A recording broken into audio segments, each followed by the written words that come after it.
Nebraska, 1902. A cattle baron with 2 dead marriages and no heir stands in a dim warehouse where desperate women are sold like livestock. When bidding stalls at $20 for a woman doctors declared barren, Silas Redmond shocks the room with a single word: one. $1. One chance. One woman who would give him 7 children and change the American West forever. This is their story. A transaction that became a dynasty. Stay until the end and comment your city so I can see how far this incredible true story reaches across the world. The wind off the Missouri River cut through Council Bluffs like a promise of winter, carrying with it the smell of stockyards and desperation. Silas Redmond stood in the shadows of Morton's warehouse, his broad shoulders draped in a coat that cost more than most men earned in a year, and watched humanity at its lowest ebb. He shouldn't have come. "Mr. Redmond, sir, you don't have to stay for this," his foreman, Dutch Kellerman, murmured beside him. Dutch was a good man, loyal, discreet, and currently looking anywhere but at the makeshift stage where women stood in a ragged line, each holding a handwritten card with a number. "We can leave right now. No one would think less of you." Silas said nothing. His pale gray eyes that men said could freeze a river in July, remained fixed on the proceedings. At 42, Silas Redmond was a man carved from Nebraska granite and cattle fortune. He owned 18,000 acres of prime grazing land, employed 63 men, and controlled livestock operations across 3 counties. Banks courted his deposits, politicians sought his endorsement, railroad magnates invited him to their private cars, and he was utterly, devastatingly alone. "Gentlemen!" The auctioneer, a greasy-haired man named Pritchard, clapped his hands together. "Let's continue, shall we? These fine women are seeking respectable marriages, and you fine gentlemen are seeking, well, companionship of the domestic variety. Everyone benefits from these arrangements. Everyone wins." Silas's jaw tightened. The euphemisms were almost more offensive than the naked truth. This was a meat market for human beings. Women with nowhere else to turn, men too desperate or damaged to find wives through conventional means. The matrimonial agency advertised discreetly in newspapers across the Midwest, promising practical unions for practical people. The women on that stage wore desperation like ill-fitting clothes. Some were too young, barely past girlhood. Others were weathered by hard years, their eyes hollow with hunger or grief. A widow clutching a baby, a girl with a healing black eye. Each held their numbered card with trembling or defiant hands, depending on what life had left them. "Number 7, Pritchard announced. "Miss Sarah Clemens, age 19, excellent cook, experience with children." "She pregnant?" someone called from the crowd. "I am not," the girl burst out, her face flaming red. "Then why ain't you married proper?" another voice jeered. Pritchard held up his hands. "Gentlemen, please, Miss Clemens comes from good Methodist stock. Her father's farm failed, and she seeks a respectable Christian marriage. Shall we start the bidding at $40? Silas turned to leave. This was madness. He'd come because Dutch had mentioned it casually 3 weeks ago. "Heard there's a marriage bureau in Council Bluffs, boss, if you're still considering," and because Silas had spent another sleepless night in his 14-room house with only the ticking of 7 different clocks for company. 2 marriages, 2 failures, 2 women who'd looked at his money with stars in their eyes, and at him with barely concealed revulsion. Catherine, his first wife, had lasted 14 months before dying of complications from a miscarriage. She'd been 17, the daughter of a railroad executive, and she'd cried every night for her mother. Silas had tried to be gentle with her, patient, but gentleness wasn't in his nature, and patience had its limits. When she died, he'd felt relief more than grief, and hated himself for it. Margaret, the second, had been a calculated choice. A 30-year-old widow from Omaha, practical and plain, who'd seemed like she understood what marriage to a man like Silas required. No romance, no illusions. She'd lasted 3 years before running off with a traveling salesman, leaving a note that said simply, "I cannot breathe in your shadow." After that, Silas had stopped trying. He built his empire instead, bought more land, bred better cattle, expanded his horse program, made money hand over fist. and went home every night to empty rooms and cold dinners and the slow, crushing realization that all his wealth couldn't buy what mattered most: an heir. Someone to carry forward what he'd built.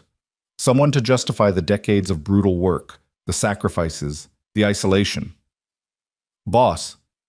Dutch touched his elbow. Wait. I'm not buying a wife like a head of cattle, Dutch. Just look at number 12. Silas looked.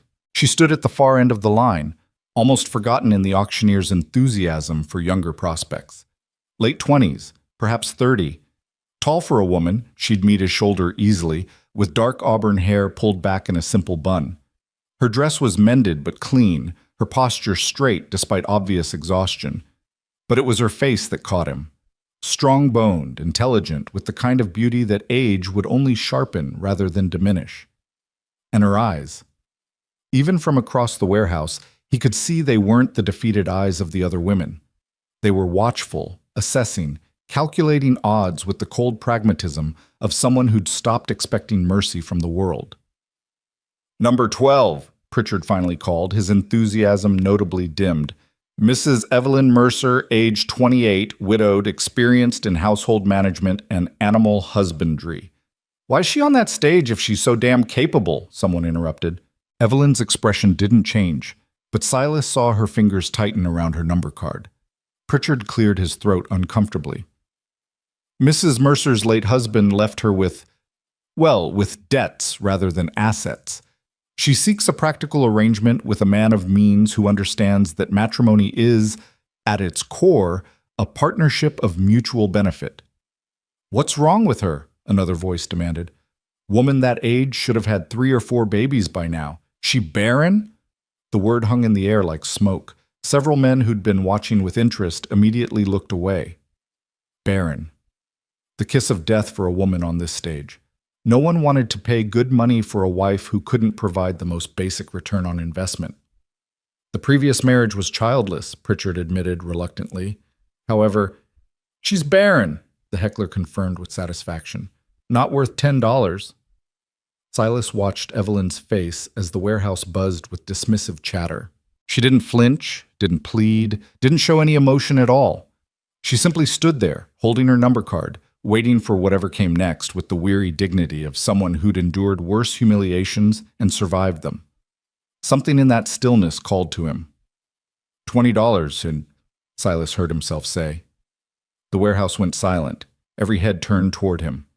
Silas Redmond, the cattle baron, the man who owned half the county and could have had his pick of eligible women from Omaha to Denver, was bidding on a barren widow. Pritchard recovered first. Mr. Redmond, yes, sir, $20 for number 12, an excellent choice, a woman of quality and experience. 15, someone countered nervously. I'll give 15. The bid stands at 20, Pritchard announced. Any advance on $20? Silence. Men shuffled their feet, glanced at Silas's imposing figure, and thought better of competing. Going once, going twice. Wait. Evelyn's voice cut through the warehouse, clear and steady. Before you finish that count, I need to say something. Pritchard blinked. Mrs. Mercer, that's not really how this... The gentleman has a right to know what he's buying. Evelyn looked directly at Silas for the first time, and he felt the impact of that gaze like a physical blow. Intelligence burned there, and something else, a core of absolute unbending honesty. I was married 4 years to Henry Mercer. We had no children. A doctor in Chicago told me my womb was tilted wrong, that I'd never conceive, but I'm not certain he was right. The warehouse erupted in murmurs. Women didn't speak about such things in public. Hell, women didn't speak about such things at all. I can read and write and keep accounts, Evelyn continued, her voice never wavering. I can manage a household of any size. I can butcher a hog, birth a calf, and nurse a man through pneumonia. I don't complain, I don't gossip, and I don't steal. But I cannot promise you children, sir. If that's what you need most, save your $20. Pritchard looked like he wanted to physically remove her from the stage. Several men were already turning away, heading for the door and muttering about wasted time. Silas stepped forward. The crowd parted instinctively. He'd been called intimidating, cold, brutal. Men who worked for him knew better than to meet his eyes when he was angry. He'd built his reputation on absolute control, zero tolerance for weakness, and the kind of ruthless efficiency that turned dirt into gold. He stopped directly in front of the stage. Evelyn didn't look away. "You believe the doctor was wrong?" Silas asked quietly. "I believe doctors are men," Evelyn replied. "And men are frequently wrong, but rarely uncertain." A ghost of something, amusement, respect, flickered across Silas's face. "What makes you think you could conceive?" "My mother bore 8 children. My grandmother bore 10. I was married to a man who drank himself sick most nights and who'd rather spend his seed in a whiskey glass than in his wife's bed." Her cheeks colored slightly, but her voice remained steady. "I'm not saying I can give you children, sir. I'm saying the evidence against it isn't conclusive." "Why are you here, Mrs. Mercer? Why this?" For the first time, emotion cracked through her composure. "Because when Henry died, his creditors took everything. The farm, the livestock, even my mother's wedding ring. Because I spent 3 months working at a laundry for wages that wouldn't feed a cat. Because winter's coming, and I have nowhere to go and no one to help me. Because this, sir, is the only door I have left." The warehouse was silent as a church. $20 is too much," Silas said. Evelyn's shoulders sagged slightly. She nodded once, accepting defeat with the same dignity she'd maintained throughout. $1, Silas continued. Every person in that warehouse gasped. Pritchard looked like he'd been slapped. Dutch made a small sound of surprise. $1, Silas repeated, his voice carrying to every corner. "Not because you're worth less than 20, Mrs. Mercer, but because I won't have anyone, including you, believe I purchased you like livestock. $1 makes this transaction exactly what it is, a legal technicality, a contract between 2 practical people entering a practical arrangement. If you accept that dollar, you accept a marriage of honesty and partnership. Nothing more. Nothing less." Evelyn stared at him. For a long moment, the only sound was the wind rattling the warehouse windows. "Do you want children, Mr. Redmond?" she asked. Desperately. "Then you should know that $1 or 20, I'll give you everything I have to try. But if my body won't cooperate, then we'll face that together," Silas interrupted. "As partners. Do you accept?" Evelyn looked at the warehouse, at the other women still standing on the stage, at Pritchard's scandalized face, at the men watching this strange negotiation with fascination and confusion. She looked at her number card, number 12, as if she were cattle herself, and then at Silas's extended hand. "I accept your dollar, Mr. Redmond," she said clearly, "and I'll make sure you never regret spending it." They shook hands like businessmen, and a ripple of stunned laughter ran through the crowd. Pritchard stammered something about paperwork and fees and customary procedures, but Silas cut him off with a single look. "We'll handle the legal requirements tomorrow," Silas said. "Tonight, Mrs. Mercer is tired, and I have a home to return to." He looked up at Evelyn. "Do you have belongings?" "A carpet bag, that's all." "That's all you need." 20 minutes later, Evelyn sat in the back of Silas's carriage, her carpet bag at her feet, watching Council Bluffs disappear into the darkness. Dutch drove, leaving Silas and Evelyn alone in the passenger compartment with a lantern swaying between them. For a long time, neither spoke. "I should tell you about the house," Silas finally said. "It's large, 14 rooms, most of them empty. I have a housekeeper, Mrs. Chen, who comes 3 times a week. She's competent but not warm.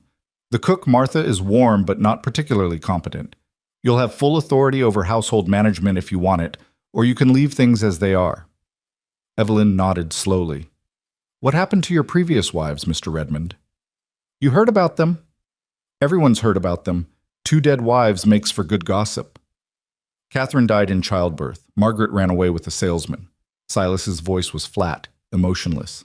"Neither event was mysterious or suspicious, if that's what concerns you." "It doesn't concern me." Evelyn met his eyes. "I'm just trying to understand what kind of marriage you're expecting. Am I replacing Catherine or Margaret? Because I can't be a girl who cries for her mother, and I won't be a woman who suffocates in anyone's shadow." Silas studied her for a long moment. "What kind of marriage are you expecting, Mrs. Mercer?" "Honest work for honest compensation, respect for competence. And if I do give you children, sir, I expect them to know their mother is more than a brood mare." "Fair terms." Silas extended his hand again.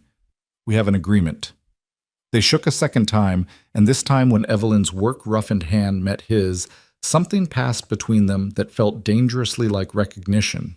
Two people who'd learned to survive without softness, meeting in the margins of a world that hadn't been kind to either of them. You can call me Silas, he said quietly. We're married, or will be tomorrow. Might as well use first names? Evelyn. I know. I was listening. The ghost of a smile touched Evelyn's lips. You paid attention to a barren widow on an auction stage. That makes you either extraordinarily kind or extraordinarily desperate. I'm not kind, Silas said. Then we're both desperate. Evelyn looked out at the darkness rushing past. That's something, at least. Desperation is honest. It's something else, too. Silas's voice was barely audible over the carriage wheels. It's the foundation of every great partnership. Two people with nothing to lose and everything to gain. Is that what we are now? Partners? That's what I paid my dollar for, Evelyn. The question is whether it's enough. The carriage rolled on through the Nebraska night, carrying them toward a house that would become a home, toward a transaction that would become a dynasty, toward a love neither of them had bargained for, but both would fight to keep. In the darkness, Evelyn's hand found Silas's and held it, not romantically, not tenderly, but with the firm grip of an equal acknowledging an equal. Partners in a dangerous venture. Survivors who'd found each other in the last place either expected. Your dollar is enough, she said finally. For now, that's enough. But both of them knew, even then, that nothing about this arrangement would stay simple. Nothing about these two complicated, damaged, desperate people could possibly remain transactional. The dollar was just the beginning. The Redmond house rose from the prairie like a monument to ambition. 3 stories of white clapboard and black shutters that caught the first light of dawn as the carriage rolled up the long drive. Evelyn had dozed fitfully during the final hours of the journey, her head resting against the carriage wall, and she woke to see her new home emerging from the morning mist like something from a fever dream. It's bigger than the hotel in Council Bluffs, she said quietly. Silas, who hadn't slept at all, looked at the house with the detached assessment of a man viewing property rather than home. It was built for a family, currently houses 1 man, a housekeeper, a cook, and enough empty rooms to echo. The carriage stopped at the front entrance, and Dutch climbed down to open the door. Evelyn stepped out onto gravel that crunched beneath her worn boots, feeling suddenly acutely aware of how she must look. Travel-stained, exhausted, carrying everything she owned in a single carpet bag. The front door opened, and a small Chinese woman in her 50s emerged, her face carefully neutral. Mrs. Chen, Silas said, his tone formal. This is Mrs. Mercer. We'll be married this afternoon at the courthouse. Please prepare the blue room for her use. Mrs. Chen's eyes flickered to Evelyn, taking in every detail with the swift efficiency of long practice. Yes, Mr. Redmond, will Mrs. Mercer require breakfast? I would appreciate that, Evelyn said before Silas could answer. Thank you. Something shifted in Mrs. Chen's expression, approval perhaps, or at least acknowledgement. She nodded once and disappeared back into the house. Silas gestured for Evelyn to follow, and she stepped across the threshold into her new life. The interior matched the exterior's ambitions: high ceilings, polished floors, furniture that looked expensive and uncomfortable. Everything was clean, orderly, and utterly devoid of personality. It was a house that had never been a home, rooms that had never heard children's laughter, or a woman singing, or any of the small sounds that made a space feel lived in rather than merely occupied. The parlor's there, Silas said, pointing to a room with stiff-backed chairs arranged like soldiers on parade. Dining room through that door. My office is off limits. I keep business records there. Kitchen's in the back. Upstairs are the bedrooms. The blue room has its own washroom. You'll have privacy. Evelyn turned to face him. And where do you sleep? Master bedroom, east wing, opposite end of the hall from the blue room. Quite a distance. That's intentional. Silas's jaw tightened. I won't force myself on you, Evelyn. You agreed to a practical arrangement. When and if we consummate this marriage, it'll be because we've both decided it's appropriate, not before. We want children, Evelyn said bluntly. That requires consummation. Putting me at the opposite end of the house seems counterproductive. A muscle jumped in Silas's cheek. I'm trying to be respectful. I appreciate that. But let's be clear about something. Evelyn set down her carpet bag and faced him squarely. I didn't accept your dollar to be treated like a piece of china that might break. I'm not Catherine, crying for her mother. I'm not Margaret, looking to suffocate. I'm a widow who understands exactly what marriage entails, including its more intimate aspects.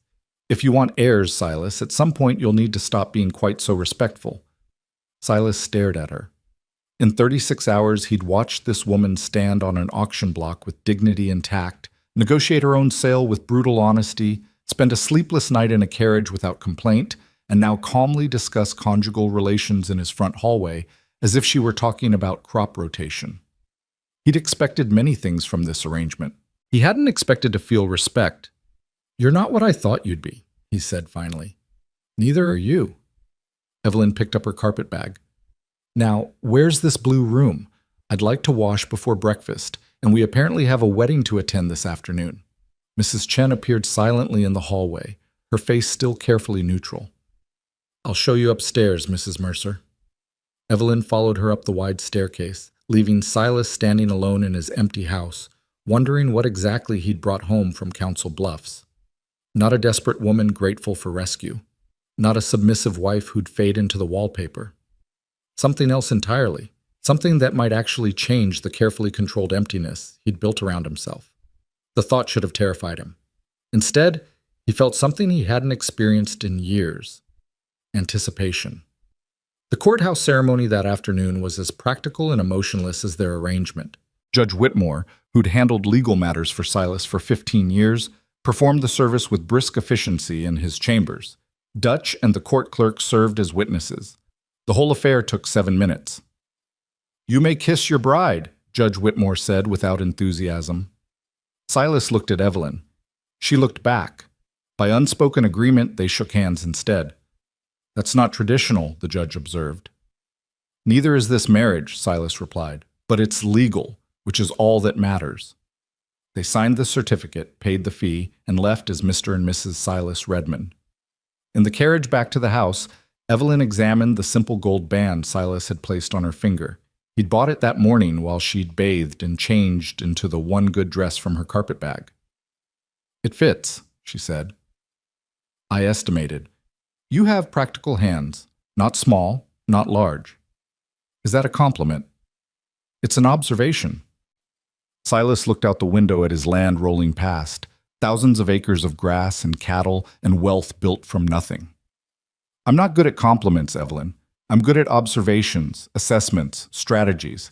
If you're expecting pretty words and romantic gestures, you'll be disappointed. I'm expecting honesty and respect, Evelyn said.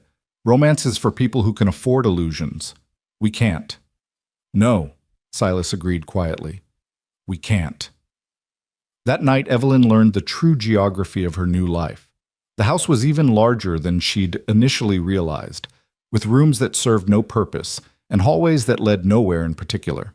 She found the kitchen, where Martha, the cook, was a round woman in her 60s who looked delighted to finally have another woman in the house. Lord be praised, Martha said, wiping her hands on her apron. 13 years I've been cooking for that man, and he eats like he's taking medicine. No joy in it, no appreciation, just fuel. Maybe now we'll have actual meals instead of slabs of meat and boiled potatoes. Mr. Redmond doesn't care for elaborate food? Evelyn asked. Mr. Redmond doesn't care for anything that isn't cattle or land. Martha lowered her voice conspiratorially. Between you and me, Mrs. Redmond, that man needs more than a wife. He needs a reason to be human again. 2 dead marriages will do that to a person, turn them cold. But you look like you've got spine. Maybe you'll thaw him out. Evelyn wasn't sure about thawing, but she understood survival, and survival meant establishing her place in this household quickly and firmly. Over the next 3 days, she began quietly taking inventory of everything, supplies, schedules, inefficiencies. She watched how Mrs. Chen cleaned the same rooms over and over, because there was nothing else to clean. She noticed Martha preparing elaborate meals that Silas consumed without comment. She observed the ranch hands who came to the house for instructions, the way they spoke to Silas with respect but not warmth, fear but not loyalty. She saw an empire held together by one man's iron will, with no foundation beneath it except his own relentless control. On the fourth evening, she found Silas in his office, working by lamplight, though it was past 10 o'clock. She knocked on the doorframe. "You said this room was off limits," Silas said without looking up from his ledgers. "You also said I had authority over household management. I need to discuss accounts." Now he looked up. "What accounts?" Evelyn entered and placed a sheet of paper on his desk. "Martha's been ordering provisions for a household of 15. We're feeding 3 people and occasional ranch hands. Mrs. Chen is cleaning empty rooms twice a week that haven't been used in years. You're paying for services you don't need and wasting resources on maintenance that serves no purpose. I've calculated that we can reduce household expenses by 30% with no loss of quality or comfort." Silas studied the paper, his expression unreadable. "You've been here 4 days. Long enough to see waste, unless you enjoy spending money unnecessarily." "I don't enjoy anything unnecessarily." Silas set down his pen and leaned back in his chair, regarding her with those pale gray eyes. "You're proposing to take over household management entirely." "I'm proposing to do what I told you I could do, manage a household of any size. Right now, this household is managed for show rather than function. That might have made sense when you were trying to impress wives who cared about such things. I don't. I care about efficiency." A ghost of that almost smile touched Silas's face. "You're criticizing how I run my house." "I'm observing inefficiencies. Would you prefer I pretend not to notice them?"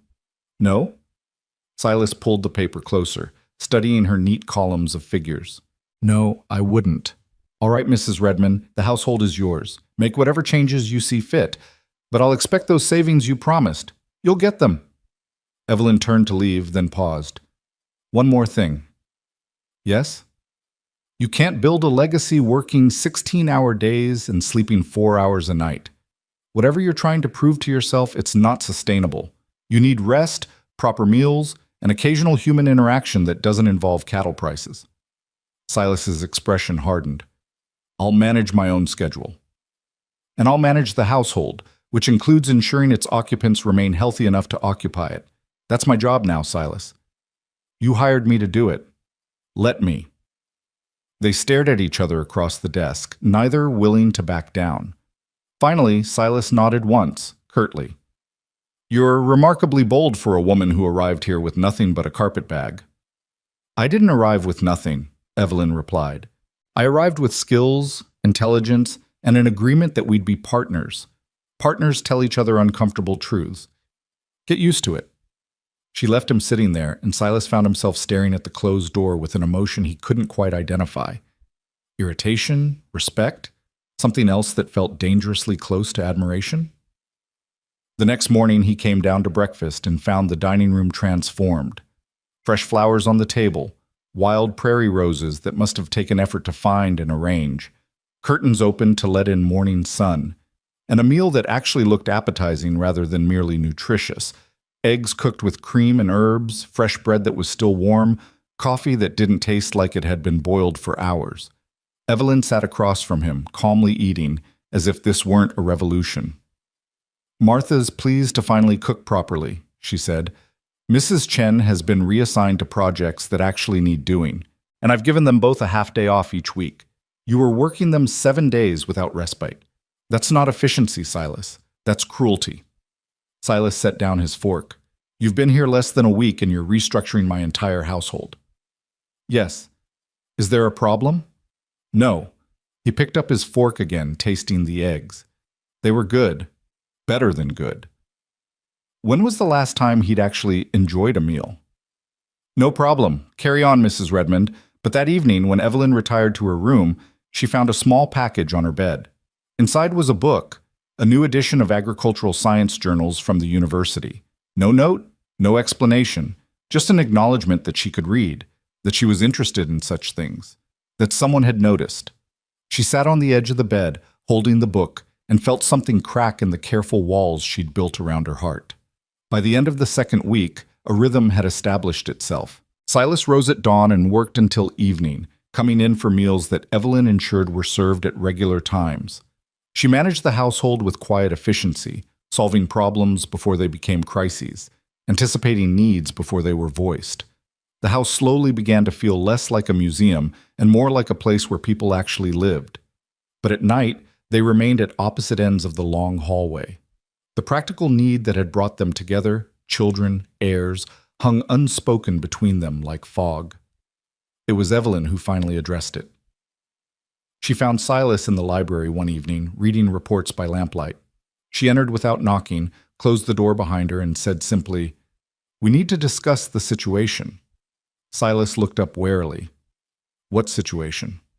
"The situation where we're married, supposedly trying for children, but haven't so much as touched each other beyond that handshake in Council Bluffs." Evelyn sat down in the chair across from him. "I understand you're trying to be respectful. I appreciate it. But at some point, respect becomes avoidance, and avoidance won't give you the airs you need." Silas's jaw tightened. "You want me to— what, exactly? Schedule conjugal relations like a business appointment?" "I want us to acknowledge that this aspect of our marriage can't be ignored indefinitely. We're adults. We understand biology. If I'm not barren, and we won't know unless we try, then trying requires certain actions." "Christ, Evelyn." Silas stood abruptly, walking to the window. "You talk about this like it's crop rotation. Would you prefer I blush and stammer and pretend to be shocked by the concept of marital intimacy?" Evelyn rose and joined him at the window. "I'm 28 years old. I was married for 4 years.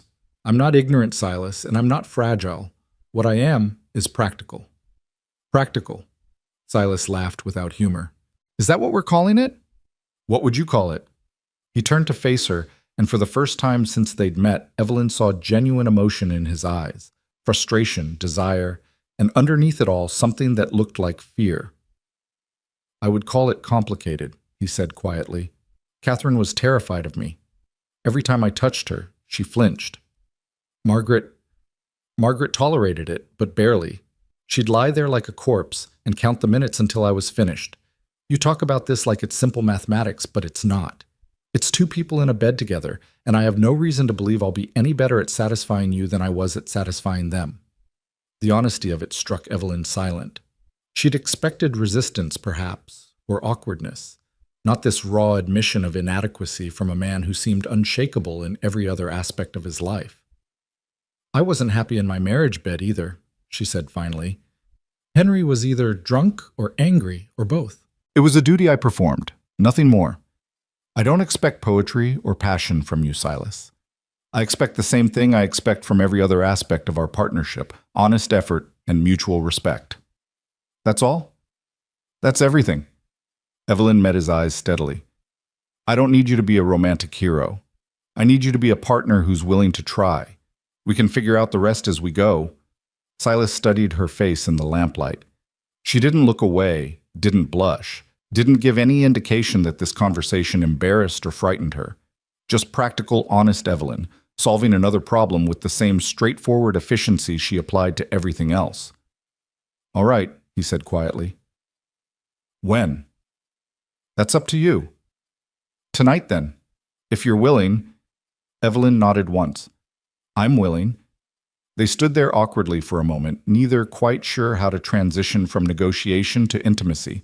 Finally, Silas offered his hand, and Evelyn took it. Her palm was warm against his, roughened by work but steady.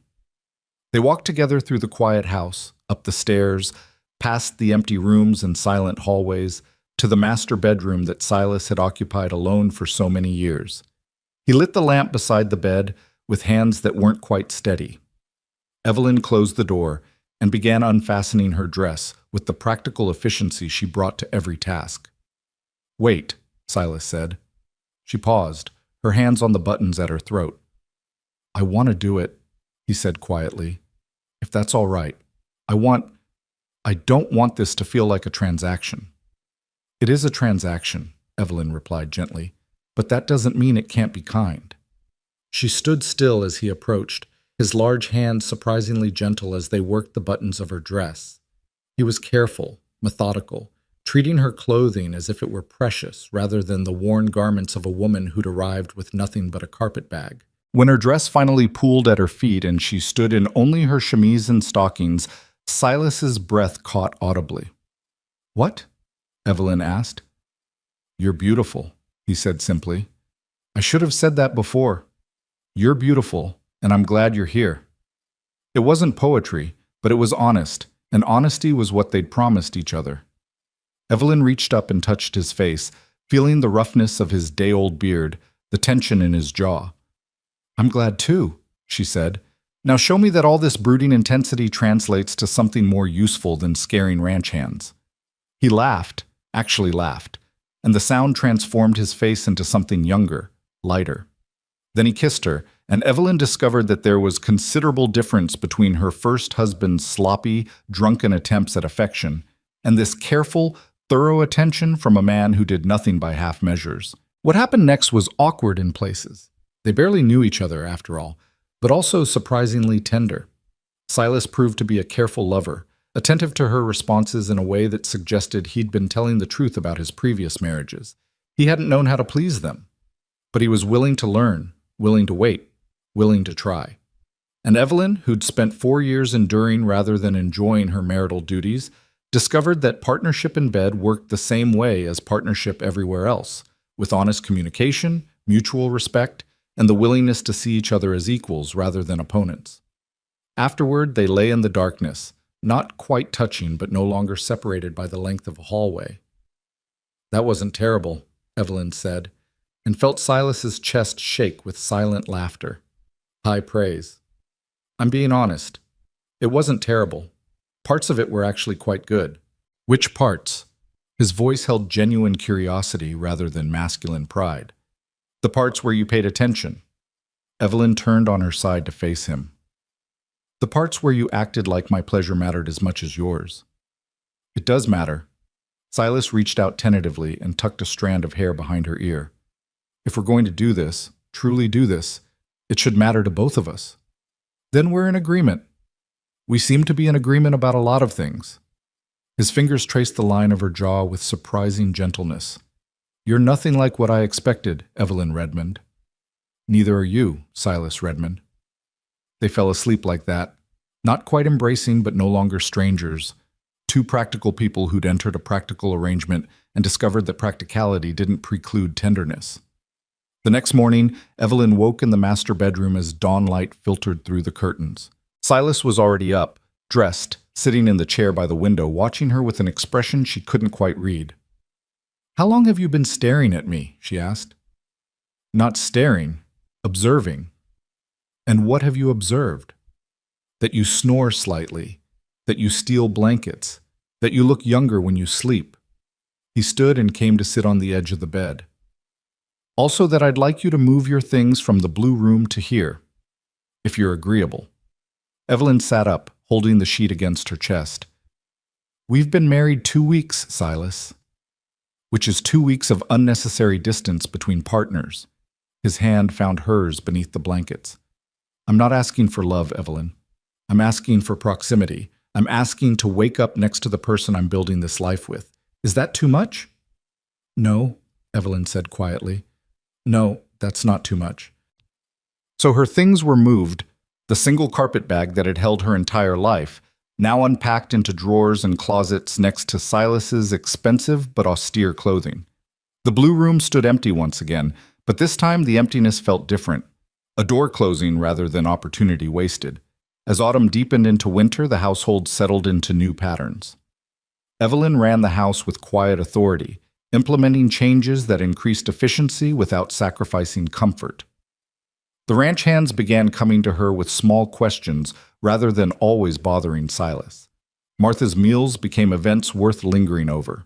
Mrs. Chen began smiling occasionally, a rare sight that Silas attributed entirely to Evelyn's practical kindness. And at night, Silas and Evelyn explored their partnership in the privacy of the master bedroom, learning each other's bodies and rhythms with the same methodical attention they brought to everything else. It wasn't passion in the romantic sense, not the all-consuming fire that poets wrote about, but it was warm, comfortable, and increasingly satisfying for both of them. 6 weeks after the wedding, Evelyn missed her monthly courses. She waited another 2 weeks to be certain, consulting the medical books she'd found in Silas's library before saying anything. Then one morning at breakfast, she set down her fork and said simply, "I think I'm pregnant." Silas froze, his coffee cup halfway to his lips. "You're sure?" "As sure as I can be without a doctor's examination. All the signs are there." He set down the cup carefully, as if afraid any sudden movement might shatter the moment. The Chicago doctor was wrong, then. The Chicago doctor was an arrogant fool who made assumptions based on insufficient evidence. Evelyn's hand moved unconsciously to her stomach. Or perhaps I just needed the right partner. Something shifted in Silas's face. Joy, fear, hope, all tangled together in an expression so vulnerable it made Evelyn's throat tighten. This man, this cold cattle baron who terrified half the county, looked like he might cry. "We should get you to a doctor," he said, his voice rough. "A good one. From Omaha, or even Chicago if necessary. Someone who knows what they're doing." "Silas, women have been having babies since the beginning of time. You need the best care available." He stood abruptly, already planning. "I'll send Dutch to Omaha today. There's a physician there, Dr. Hartwell, who handled complicated cases for the governor's wife. He'll know what you need, how to ensure everything goes well." "Silas." Evelyn rose and took his hand, stopping his anxious planning. "Breathe. We have months yet. There's time." "Catherine died," he said bluntly. "She was pregnant, she was young and healthy, and she died anyway. I won't let that happen to you." "You can't control everything, Silas, not even with all your money and all your planning." "I can try." His hands tightened on hers. "I can damn well try." So Dr. Hartwell was summoned from Omaha, a competent man in his 50s who examined Evelyn thoroughly and pronounced her healthy, the pregnancy progressing normally, with no signs of the complications that had killed Catherine. He gave instructions for diet and rest, prescribed various tonics and supplements, and promised to return for monthly examinations. "Your wife is strong," he told Silas privately. "Good bones, good constitution. Barring unforeseen complications, she should do fine. But I'll be frank, Mr. Redmond, childbirth always carries risks. No amount of money or medical attention can eliminate them entirely."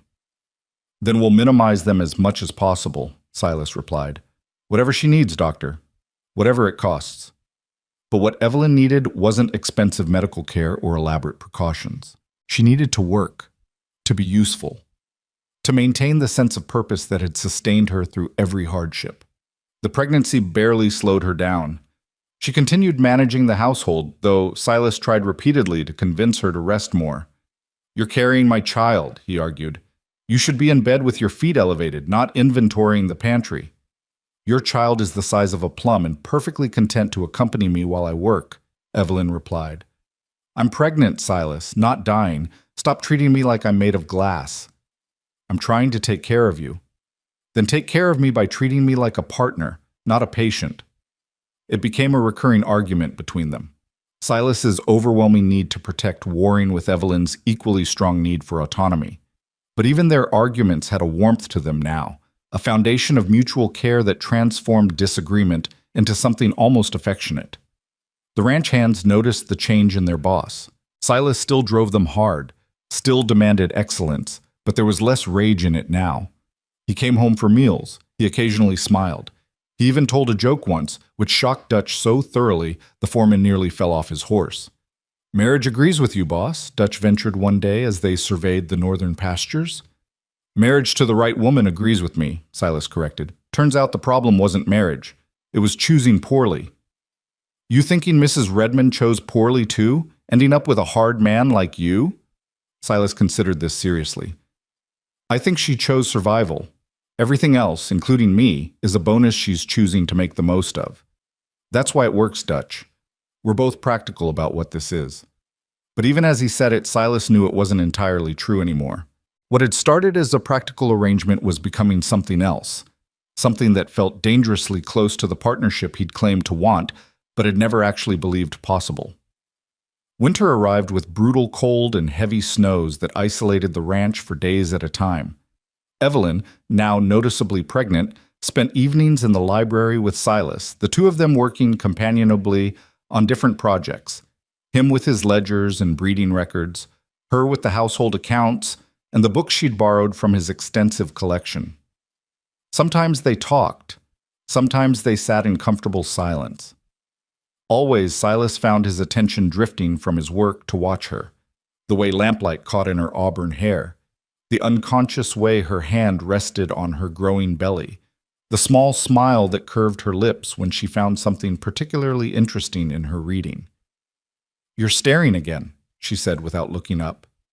"Observing. And what are you observing now?" "That I'm a lucky man." The words came out before Silas could stop them, more honest than he'd intended. "That I paid $1 for the best investment I ever made." Evelyn finally looked up, her eyes soft in the lamplight. "That's almost romantic, Mr. Redmond." "Don't get used to it. I'm still not good at pretty words." "No," she agreed, setting aside her book and rising with some effort. The pregnancy was making her movements slower, more careful. "But you're getting better at honest ones." She crossed to his desk and held out her hand. Silas took it, letting her pull him to his feet, and followed her from the library to the bedroom they now shared without question or hesitation. And there, in the privacy of their partnership, they continued the slow, complicated process of turning a transaction into something that looked remarkably like love, even if neither of them was quite ready to call it that. Because calling it love would mean admitting vulnerability, admitting need, admitting that this practical arrangement had become the most important thing in both their carefully constructed lives. And neither of them was quite ready for that truth yet. But it was coming, as inevitable as spring after winter, as certain as the child growing in Evelyn's womb. The dollar had bought them a beginning. What they built from that beginning would cost them both far more, and give them everything they'd never dared to dream of asking for. The baby came on a brutally cold March morning, 3 weeks earlier than Dr. Hartwell had predicted. Silas was in the south pasture dealing with a fence break when Dutch came galloping across the frozen ground, his horse's breath streaming white in the air. "Boss, Mrs. Chen says it's time. The baby's coming." Silas didn't remember the ride back to the house. One moment he was in the pasture, the next he was bursting through the front door, his heart hammering against his ribs like it wanted to escape his chest. Martha met him in the hallway, her face flushed from running up and down the stairs. "Dr. Hartwell's not here yet," she said breathlessly. "Dutch sent someone to fetch him, but with these roads—" "Where is she?" Silas demanded. "Upstairs. Mrs. Chen's with her, and I've got water boiling, but Mr. Redmond, she's asking for you." Silas took the stairs 3 at a time. He found Evelyn in their bedroom, pacing beside the bed with one hand pressed to her lower back and the other gripping the bedpost. Mrs. Chen hovered nearby with an armful of clean linens, her normally impassive face tight with worry. "You're not supposed to be here," Evelyn said when she saw him, her voice strained. "Men don't attend births." "Men who paid $1 for their wives can damn well attend anything they please." Silas crossed to her side. "How bad is it?" "It's childbirth, Silas. It's supposed to hurt."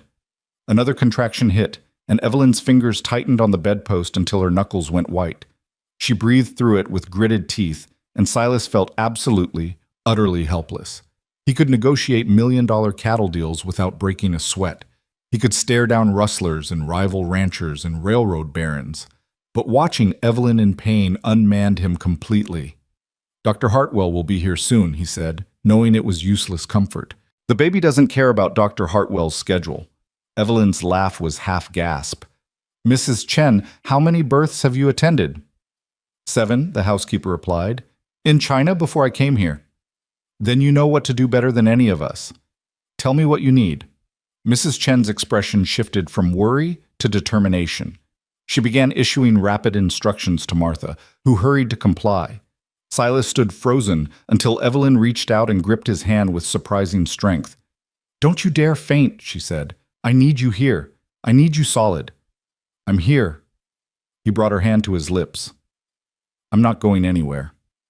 The next 4 hours were the longest of Silas's life. Dr. Hartwell arrived after 2, took one look at the situation, and declared that Mrs. Chen had everything well in hand. The birth was progressing normally, though slowly. All they could do was wait and let nature take its course. Silas hated waiting. He hated being unable to fix or control or manage what was happening, but he stayed at Evelyn's side, letting her grip his hand hard enough to leave bruises, wiping her forehead with cool cloths, murmuring encouragement that felt inadequate but was all he had to offer. "This is your fault," Evelyn gasped at one point, and Silas couldn't tell if she was serious or attempting humor through the pain. "I know. I'm sorry." "Don't be sorry. Just promise me." She broke off as another contraction seized her. "Promise me if something happens, you'll take care of the baby." "Nothing's going to happen," Silas said fiercely. "You're strong, Evelyn. Stronger than anyone I've ever known. You're going to come through this, and we're going to raise this child together. Promise me anyway." "I promise. But you're going to be fine. You have to be fine." His voice cracked. "I can't do this without you." Evelyn's eyes met his, and something passed between them that didn't need words. Then Mrs. Chen was there, telling Evelyn it was time to push, and everything else fell away. The baby boy arrived just as the sun was setting, filling the room with golden light and lusty cries. Dr. Hartwell caught him, cleared his airways, and placed him on Evelyn's chest while she sobbed with relief and exhaustion. "He's perfect," the doctor announced. 10 fingers, 10 toes, excellent lungs. "Congratulations, Mr. and Mrs. Redmond." Silas stared at his son, and felt something fundamental shift in his understanding of the world. This tiny, red-faced creature who was wailing his displeasure at being born represented everything Silas had worked for, everything he'd built, everything he'd hoped to achieve. An heir, a legacy, a future. "He needs a name," Evelyn said softly, her fingers exploring the baby's downy head. "What do you want to call him?" "I was thinking Thomas, after my father." She looked up at Silas. "If that's acceptable." "Thomas Redmond." Silas reached out tentatively and touched his son's tiny fist. The baby's fingers immediately wrapped around one of his, and Silas felt his throat tighten. "It's perfect." Dr. Hartwell finished attending to Evelyn, declared her recovery excellent, and left detailed instructions for the coming weeks. Martha and Mrs. Chen fussed over the new mother and baby with obvious delight. Dutch and the ranch hands celebrated in the bunkhouse with whiskey and cigars, and Silas sat beside the bed where his wife and son slept, watching them in the lamplight and wondering how his carefully controlled life had been so thoroughly, wonderfully demolished by a woman he'd bought for $1. The whispers started 3 weeks later. Silas first heard them at the bank in town, where he'd gone to discuss expanding his breeding program. Henry Morrison, who'd been handling Redmond accounts for a decade, mentioned it casually while they reviewed documents. "Congratulations on the new arrival, by the way. Fast work, wasn't it? You were only married, 6 months?" "7, Silas replied, his voice cold. "My son was born on time." Of course. Morrison's smile was greasy. "Just that people have been counting months, you understand. Wondering if perhaps Mrs. Redmond was already, in the family way when you married her. Would explain that unusual auction business." Silas's hand flattened on the desk with enough force to make Morrison jump. "Are you suggesting my wife was pregnant with another man's child?" "I'm not suggesting anything, just repeating what's being said around town. You know how people talk." "Then you can tell people that my wife was examined by Dr. Hartwell himself, who confirmed she was not pregnant when we married. You can also tell them that anyone who continues to spread such slander will find themselves dealing with me personally. Am I clear?" Morrison paled. "Perfectly clear, Mr. Redmond." But the rumors persisted, mutating as they spread. Evelyn was a fortune hunter who'd trapped Silas with false claims of barrenness. Evelyn had been pregnant already and lied about it. Evelyn was a woman of loose morals who'd been sold at auction because no respectable man would have her. The stories grew more elaborate and more vicious with each telling. Evelyn heard them too, though not from Silas, who tried to shield her from the worst of it. Martha let something slip one afternoon while helping with the baby, quickly trying to cover her mistake, but Evelyn's sharp mind had already caught the implication. "What are people saying about me?" she asked directly. Martha's face flushed. "Just nonsense, ma'am. Small-minded people with nothing better to do." "Tell me." So Martha told her, haltingly and apologetically. When she finished, Evelyn sat quietly for a moment, nursing Thomas, her face unreadable. "I see," she said finally. "Thank you for being honest with me, Martha." That evening, she confronted Silas in his office. "Why didn't you tell me what people were saying?" "Because it's vicious gossip that doesn't deserve your attention." Silas set down his pen. "I've been handling it. By threatening people at the bank? Morrison had no right. Morrison is a petty man who repeats what he hears. The problem isn't him, Silas.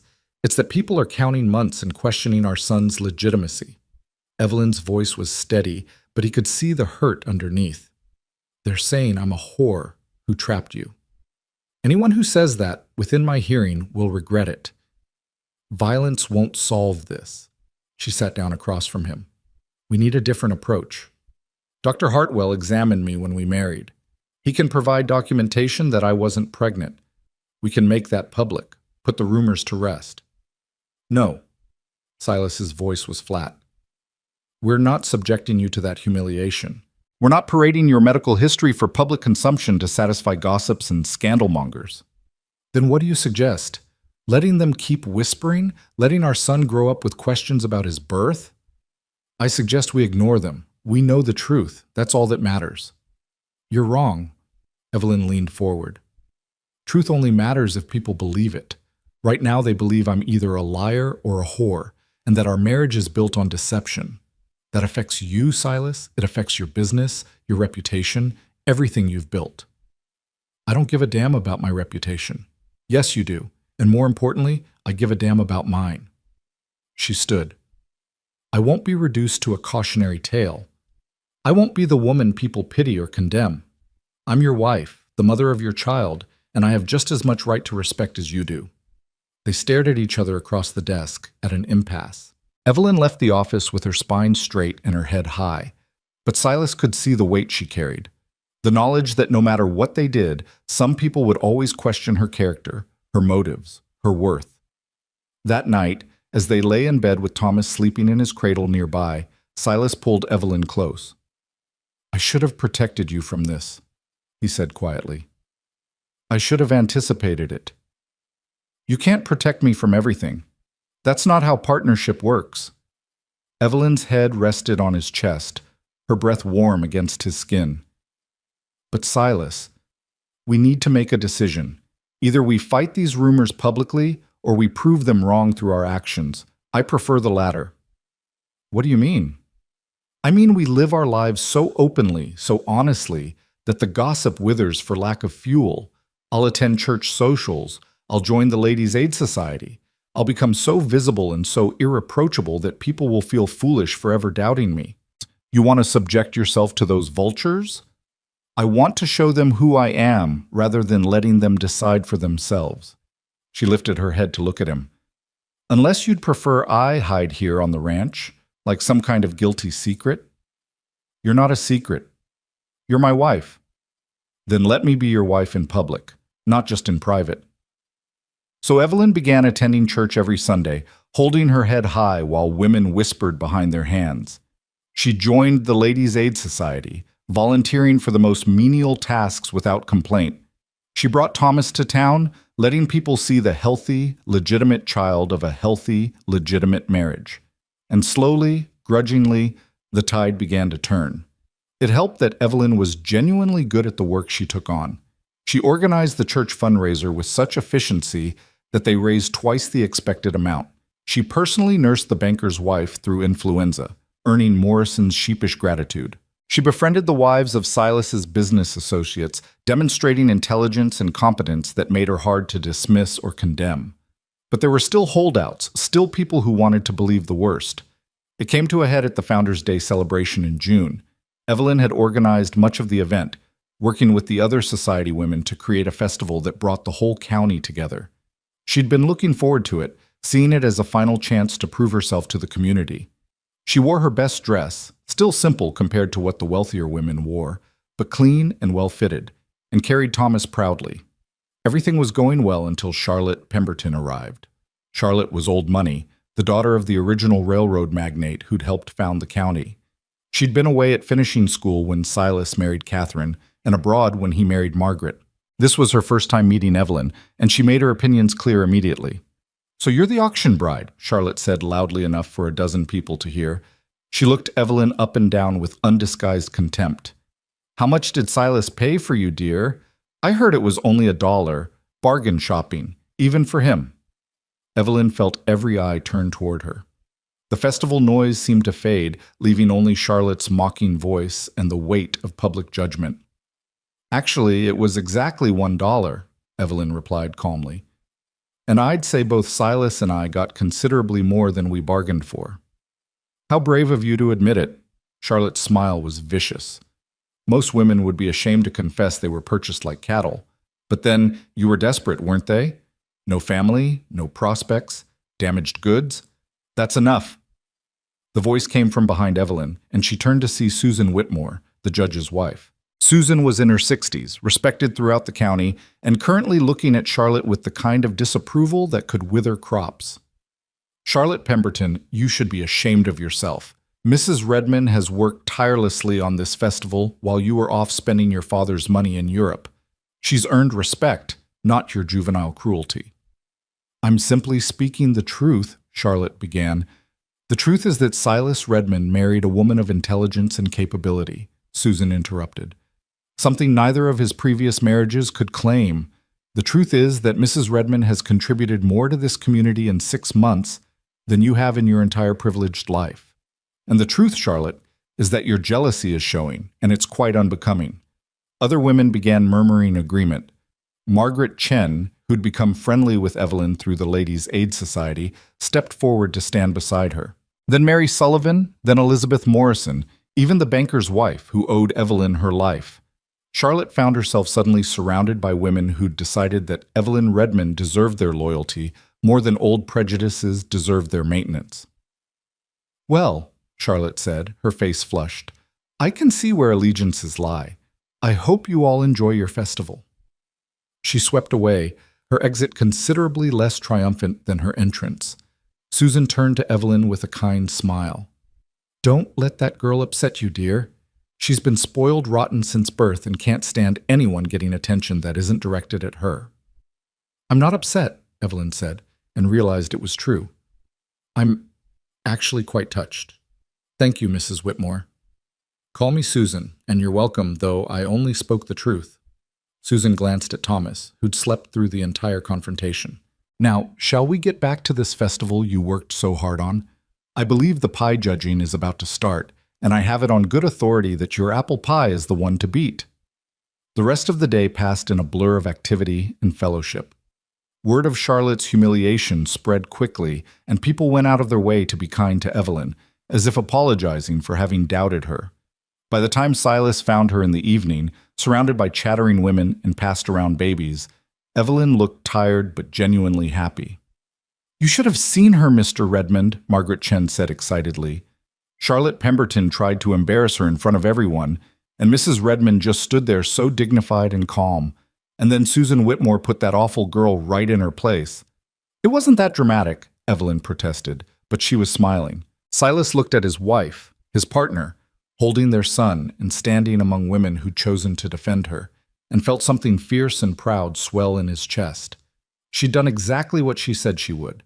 She'd proven herself through action rather than argument, earned respect through competence rather than demanding it. That night, after Thomas was asleep and they were alone in their room, Silas pulled Evelyn into his arms. "You were right," he said simply, "about handling the gossip your way. I should have trusted you. You were trying to protect me. That's not wrong, Silas. It's just not always possible." She rested her head on his shoulder. "But I think we've turned a corner. People are starting to see me as I am rather than what they imagined." "They see a woman who's stronger than I am," Silas said quietly. "You faced them down without flinching. I would have just threatened them." Different approaches for different situations. Evelyn pulled back to look at him. "That's what partnership means. You handle the things that require intimidation. I handle the things that require diplomacy. Together, we're formidable." "Formidable," Silas repeated, a smile tugging at his lips. "That's one word for it." "What word would you use?" He kissed her instead of answering, and the kiss spoke volumes that words would have made clumsy.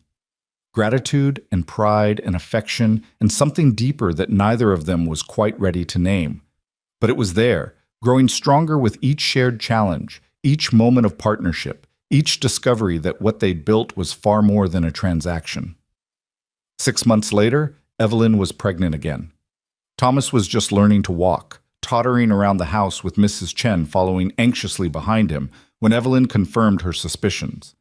This time, there was no dramatic announcement, no worry about whether it would work. Just a quiet conversation in their bedroom one evening. "It seems our partnership continues to be productive," she said with dry humor. Silas, who'd been removing his boots, froze. "You're certain?" "As certain as I was with Thomas. All the same signs." She came to sit beside him on the bed. "Dr. Hartwell says I'm healthy, the pregnancy is progressing normally, and I should expect another spring delivery. 2 children in 2 years. Silas shook his head in wonder. "The Barren woman gives me 2 sons. We don't know it's a son yet." "Daughter, then." "I'm not particular." He reached out to touch her still flat stomach. "Are you happy about this?" Evelyn considered the question seriously. "I'm content. Thomas is wonderful but exhausting. Another baby so soon will be challenging. But yes, I'm happy. This is what we wanted, isn't it? A family?" "It is." Silas pulled her closer. "Though I worry about you, the last birth was difficult." "All births are difficult. That's the nature of creating life." She kissed his cheek. "But I'm stronger now than I was then. I know what to expect, and I have you."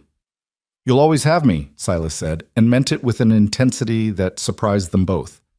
The second pregnancy progressed more easily than the first, perhaps because Evelyn knew what to expect, perhaps because she was distracted by Thomas's boundless energy. She continued managing the household, though she grudgingly accepted more help from Martha and Mrs. Chen as she grew larger.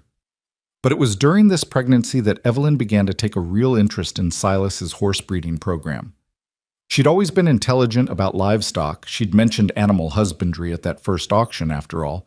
But she'd focused primarily on household management in her first year of marriage.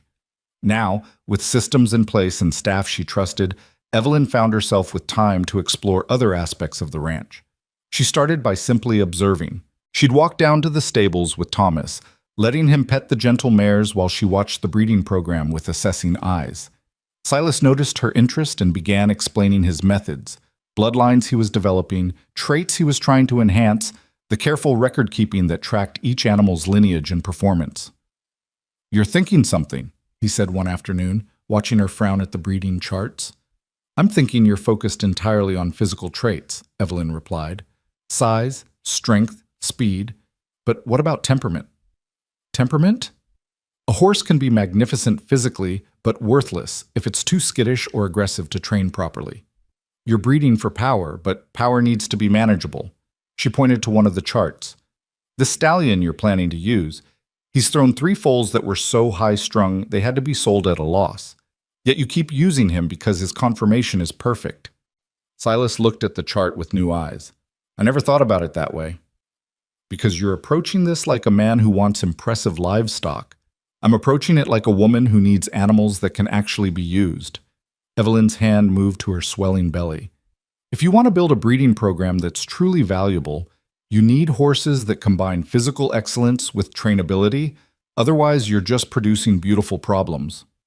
It was like a door opening in Silas's mind. Evelyn was right.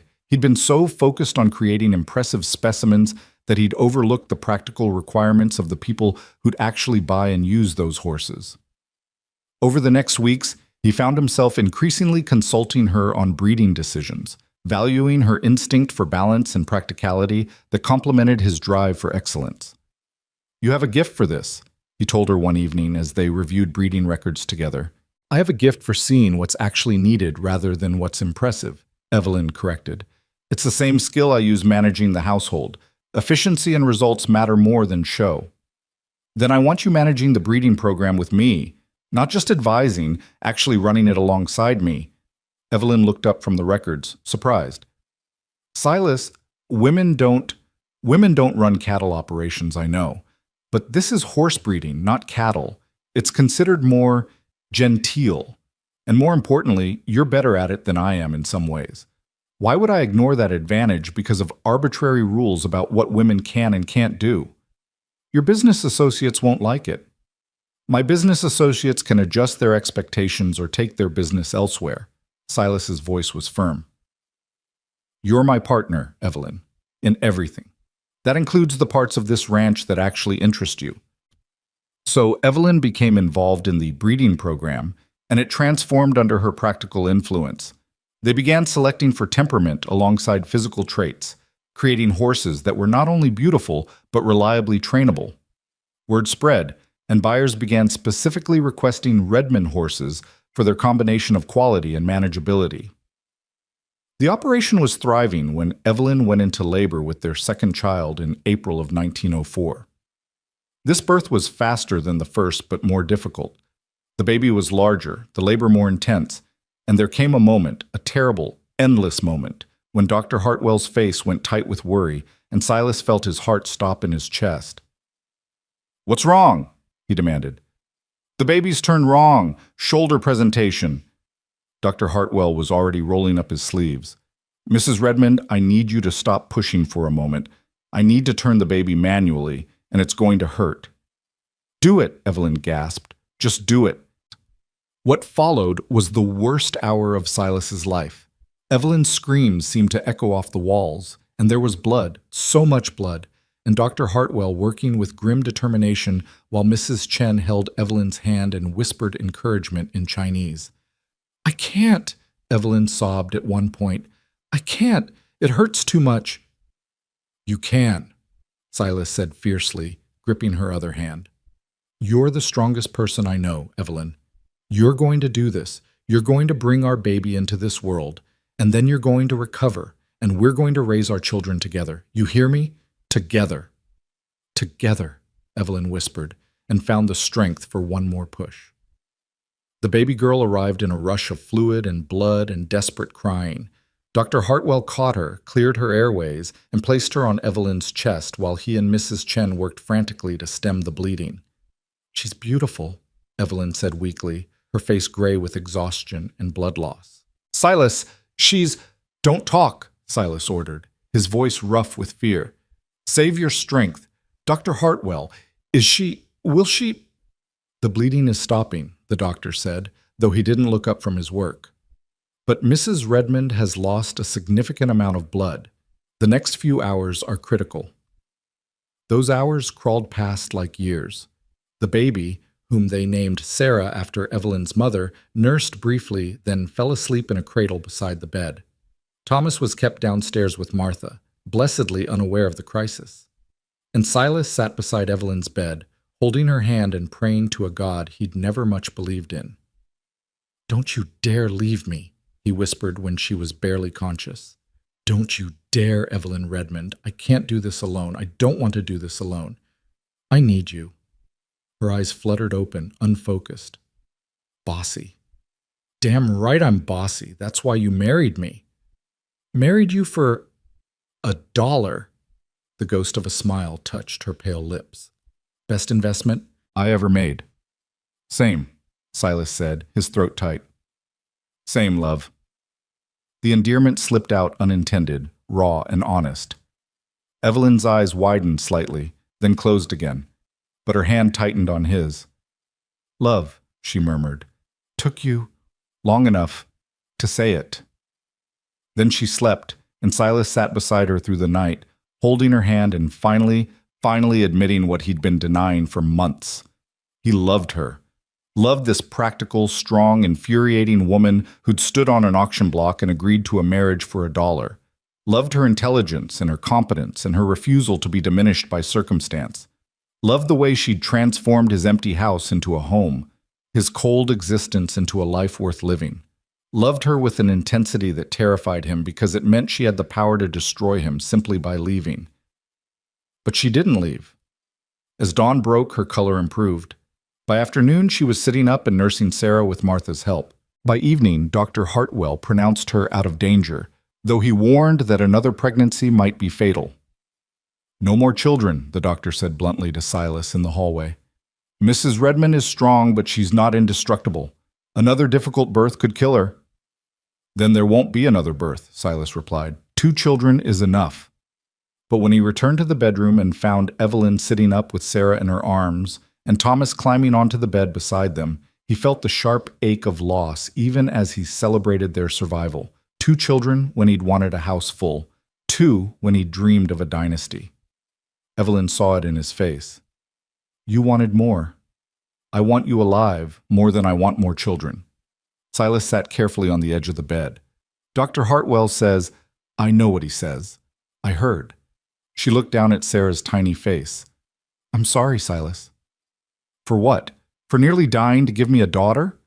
He tilted her chin up gently. You have nothing to apologize for, Evelyn. Nothing. We have 2 healthy children and each other. That's more than I ever expected to have.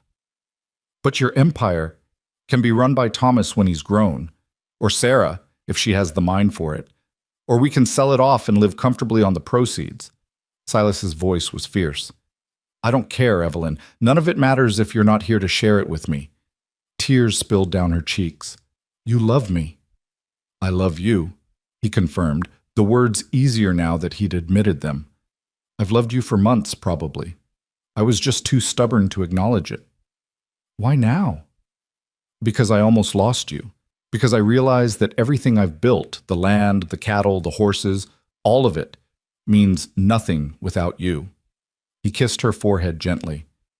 You're my partner in everything, Evelyn. But more than that, you're my love. The only one I've ever had. The only one I'll ever want. That's the most romantic thing you've ever said to me. Don't get used to it, Silas replied, but he was smiling through his own tears. I'm still not good at pretty words. No, Evelyn agreed, reaching up to touch his face. But you're getting better at honest ones. And I love you too, Silas Redmond. I think I have for a while. I was just too practical to say it. They sat together like that, their children between them, and acknowledged what their dollar transaction had become. Not just a partnership, not just a convenient arrangement, but something far more valuable and far more dangerous. Love. Messy and complicated and absolutely essential. The foundation for everything they would build together in the years to come. Recovery was slow and painful, a fact that frustrated Evelyn more than the physical discomfort itself. She'd always prided herself on strength and capability, and now she found herself weak as a kitten, dependent on others for basic tasks. Martha brought meals to the bedroom. Mrs. Chen handled the baby's washing and changing when Evelyn was too exhausted to manage. Even Thomas, barely 2 years old, seemed to understand something was wrong with Mama, climbing carefully onto the bed to pat her hand with his chubby fingers. Better? He'd ask hopefully, and Evelyn would force a smile and assure him that yes, Mama was getting better. But privately, to Silas, she admitted her fears. What if I can't do it anymore? She said one night, her voice barely above a whisper. Sarah was asleep in her cradle, and Thomas had been settled in the nursery down the hall. What if I can't manage the household? Can't help with the horses? Can't be the partner you need? Silas, who'd been reading breeding records by lamplight, set the papers aside immediately. You nearly died 3 weeks ago, Evelyn. The fact that you're conscious and talking is a miracle. The rest will come. But what if it doesn't? What if this is who I am now, weak and useless? You're neither of those things. He moved to sit beside her on the bed, taking her hand carefully. You're healing. That takes time. And even if you never manage the household the same way again, even if you never step foot in the stables, you're still my wife, still the woman I love, still the mother of my children. Your worth isn't measured by your productivity, Evelyn. Isn't it? She laughed bitterly. That's how you chose me. That's what our arrangement was built on, my ability to be useful. That was before. Silas's voice was firm. Before I knew you, before I understood what we were building together. Yes, I initially valued your competence. Now I value you. There's a difference. Words are easy, Silas. Then let me prove it with actions. He stood and crossed to his desk, returning with a leather portfolio. I've been working on something while you've been recovering. I want you to look at it. Evelyn opened the portfolio and found herself staring at legal documents. It took her a moment to understand what she was reading, and when she did, her hands started shaking. This is a deed, she said slowly, to the eastern pasture land. In my name. 500 acres, Silas confirmed, and not just land.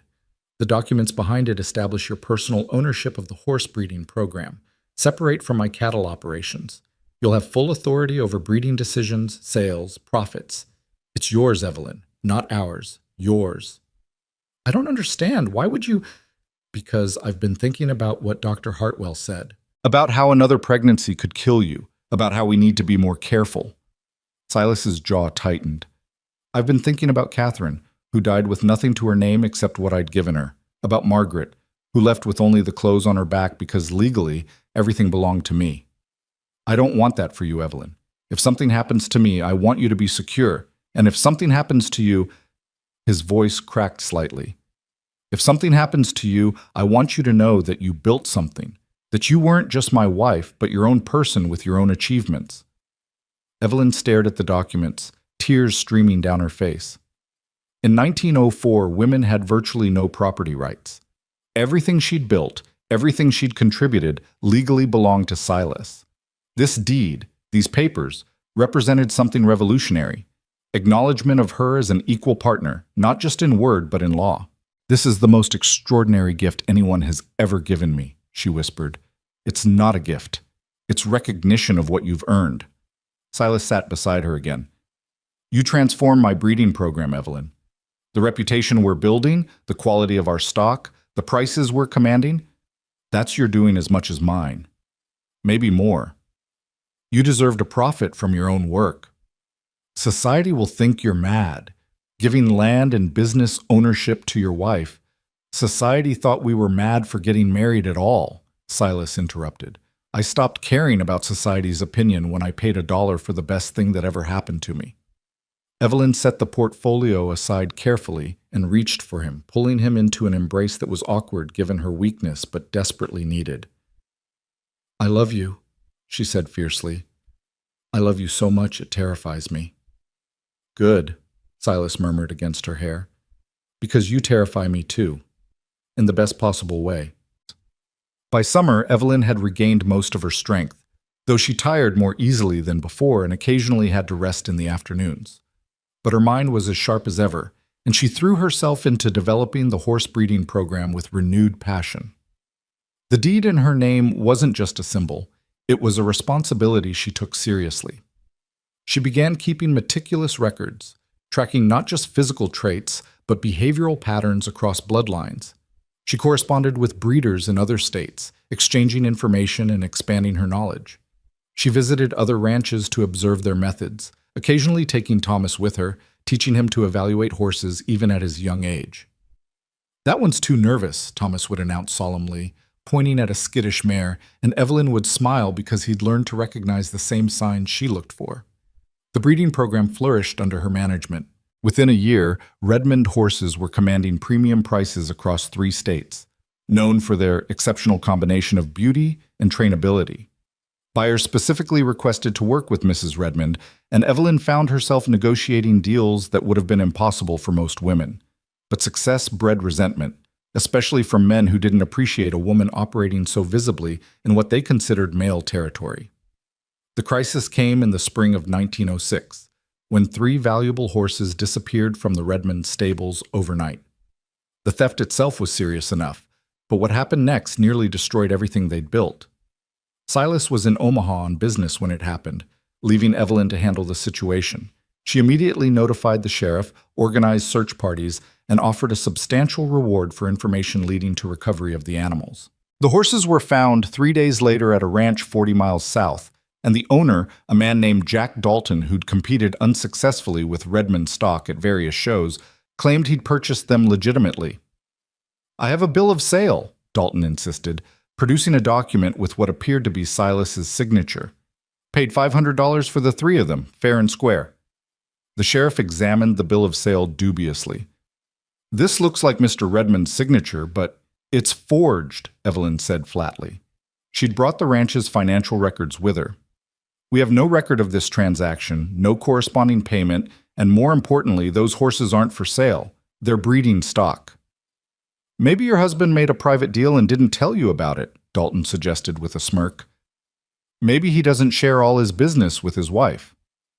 My husband shares everything with me, Evelyn replied coldly. We're partners. And even if he had decided to sell breeding stock, which he wouldn't do without consulting me, he'd never accept such a ridiculously low price. Those 3 horses are worth at least $2,000 combined. That's quite a claim, Mrs. Redmond. Got proof of their value? Evelyn produced another set of documents, breeding records, lineage information, sales comparisons. She'd come prepared, and Dalton's smirk began to fade as she systematically demolished his story. But the sheriff looked uncertain, clearly uncomfortable with the situation. This is a serious accusation, he said carefully. Horse theft's a hanging offense in some places. You're saying Mr. Dalton here is a thief based on your word against his bill of sale? I'm saying someone forged my husband's signature and sold stolen property to Mr. Dalton, Evelyn corrected.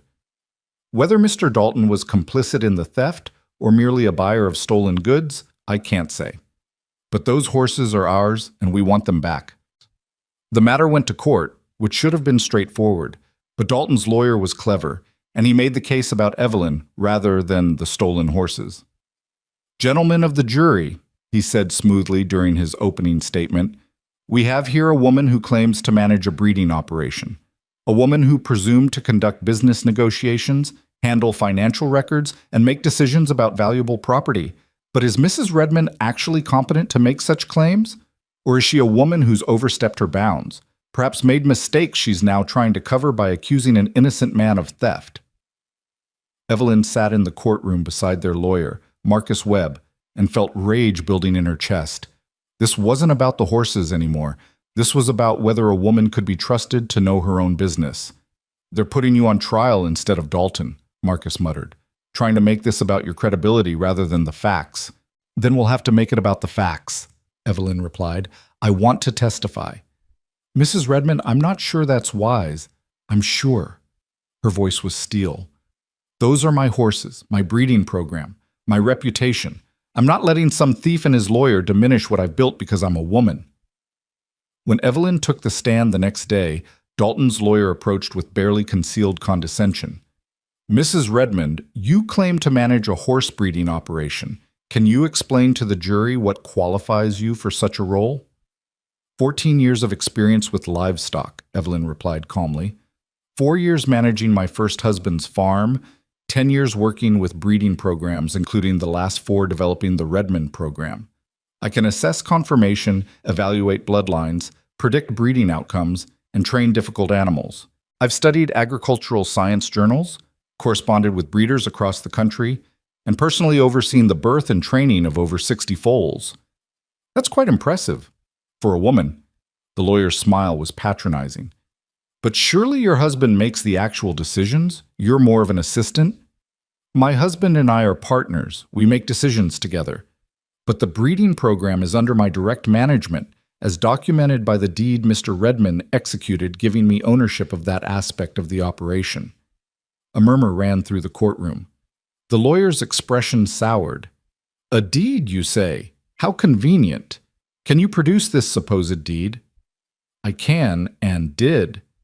It was filed with the county recorder's office 18 months ago. It's a matter of public record. The lawyer shifted tactics. Mrs. Redmond, isn't it true that you yourself were purchased at an auction in Council Bluffs? That you came to this marriage with nothing, no credentials, no reputation? Objection! Marcus was on his feet. Relevance. I'm establishing the witness's background and credibility, Your Honor. The judge frowned but allowed it. Evelyn took a breath, feeling every eye in the courtroom on her. Here it was. The moment her past would either vindicate or damn her. Yes, she said clearly. I was at a matrimonial agency's event in Council Bluffs. I was widowed, destitute, and seeking a practical arrangement that would ensure my survival. Mr. Redmond offered such an arrangement. We married, and I've spent the last 4 years proving that my circumstances don't define my capabilities. So you married for money. I married for survival. There's a difference. And now you claim ownership of valuable property and business operations. Isn't it possible, Mrs. Redmond, that you're an opportunist who's manipulated your husband into giving you assets you haven't actually earned? The courtroom exploded into noise. The judge banged his gavel. Marcus was shouting objections, But Evelyn just sat there, her hands folded calmly in her lap, and when the noise died down, she spoke into the silence. Mr. Dalton's lawyer wants you to believe I'm a fraud because I started with nothing. But starting with nothing doesn't make me incompetent, it makes me resourceful. He wants you to believe I've manipulated my husband, but the deed was my husband's idea, not mine. He recognized my contributions and made them official. That's not manipulation, that's partnership. She looked directly at the jury, meeting each man's eyes in turn. Those 3 horses were stolen from my stables. I can prove their lineage, their value, and the forgery on that bill of sale. But this case isn't really about horses, is it? It's about whether you gentlemen believe a woman can be competent at business. Whether a woman who started with nothing can build something worth stealing. Whether my word has value simply because I've earned the right to give it. Your Honor, the lawyer began. I'm not finished, Evelyn said firmly. Mr. Dalton wants to keep horses that don't belong to him. His lawyer wants to make this about my gender and my past rather than about theft and forgery. But the facts are simple. Those horses are mine. The bill of sale is forged, and no amount of questioning my background changes those fundamental truths. She sat back, her heart hammering, and waited. The trial continued for another day, with Marcus presenting evidence of the forgery, testimony from ranch hands who'd seen the horses stolen, and expert assessment of the animal's value. But everyone knew the verdict would come down to credibility, Dalton's word against Evelyn's. The jury deliberated for 3 hours. When they returned, the foreman stood and delivered the verdict. We find in favor of Mrs. Redmond. The horses are to be returned to the Redmond Ranch immediately, and Mr. Dalton is ordered to pay restitution for damages. Evelyn felt her knees go weak with relief. Marcus gripped her arm supportively as the courtroom buzzed with reaction. Some people looked satisfied, others disappointed, but everyone was talking about the woman who'd stood up in court and defended her own business. Silas, who'd returned from Omaha halfway through the trial and sat silently in the back of the courtroom, met her outside. He didn't say anything, just pulled her into his arms and held her while she shook with delayed reaction. You were magnificent, he said finally. Terrifying and magnificent. I was so afraid they wouldn't believe me. They'd have been fools not to. Silas pulled back to look at her face. You made them see what I've known for years, that you're formidable, Evelyn Redmond, that you've earned everything you have, and anyone who doubts that is an idiot. Some people will always doubt, Evelyn said tiredly, because I'm a woman who doesn't stay in her place. Good. Stay out of your place. Keep making people uncomfortable. Keep proving them wrong. Silas's voice was fierce. And know that I'll be right beside you, every step of the way. The victory established something important, not just the return of stolen horses, but public acknowledgement of Evelyn's competence. Newspapers covered the trial, and while some editorials condemned her for unwomanly behavior, others praised her business acumen. Orders for Redmond horses increased as buyers realized the program was managed by someone who clearly knew what she was doing, gender be damned. But the stress of the trial, combined with still recovering health, took its toll. Evelyn collapsed 3 weeks later while working in the stables, and Silas found her unconscious in an empty stall. Dr. Hartwell was summoned urgently and spent 2 hours examining her before emerging from the bedroom with a grave expression. Her body hasn't fully recovered from Sarah's birth, he told Silas. The trial, the stress, the long hours she's been keeping, it's too much too soon. Mrs. Redmond needs complete rest, Mr. Redmond. Not a few days. Months. How many months? 6, at minimum. No work, no stress, no responsibilities beyond basic self-care. If she doesn't rest now, the damage could be permanent. Silas sat heavily in the hallway chair. She won't agree to that. You know she won't. Then you need to make her agree. Dr. Hartwell's voice was stern. Your wife survived something that kills many women. She's built an impressive business and defended it in court. She's tough as nails. But even nails can break, Mr. Redmond, and if she breaks, she won't be put back together. So Silas did something he'd never done before. He made an executive decision about their partnership. He hired additional staff for the household. He brought in an experienced horse trainer named Daniel Morrison to manage daily operations of the breeding program under Evelyn's eventual oversight.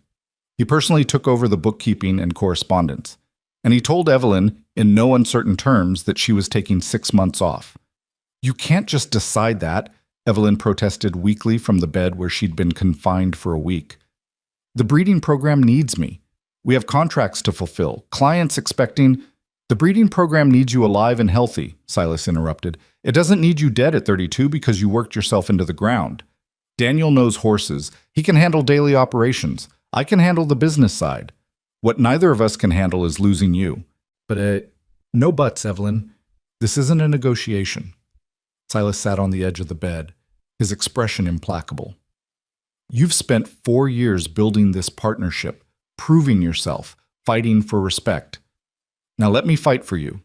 Let me protect what we have by making sure you're around to enjoy it. You're being high-handed. Yes, I am. Because you're too stubborn to protect yourself, so someone has to do it for you. His hand found hers. I nearly lost you when Sarah was born. I'm not risking that again. Not for horses, not for business, not for anything. You matter more than all of it combined. Evelyn's eyes filled with tears. I'm not good at resting, Silas. I don't know how to just exist without purpose. Then we'll find you quiet purposes. Read those books you've been meaning to get to. Spend time with Thomas and Sarah. Teach me how to manage the breeding correspondence so I don't embarrass us both. But you're resting, Evelyn. That's final. So she rested, and it nearly drove her mad. The first month was the worst. She lay in bed or sat in the chair by the window, watching the ranch operations continue without her, feeling useless and unnecessary. Thomas would visit, bringing her flowers and chattering about horses. Sarah was learning to walk, tottering around the room with Mrs. Chen hovering nervously. And Silas would come home each evening with reports on the day's activities, trying to include her without letting her actually work. Daniel thinks the bay mare is ready to breed, he'd say. I thought maybe to the northern stallion. That's what your notes suggested. Not the northern stallion. His temperament's too volatile. The eastern one would be better, calmer disposition, which will balance her nervous energy. Eastern stallion, got it. Silas would make notes dutifully. Anything else? The correspondence from the Wyoming buyer. Did you tell him we won't ship until the foals are fully weaned? I did. He wasn't happy, but he accepted it. Good. And the training schedule for the yearlings?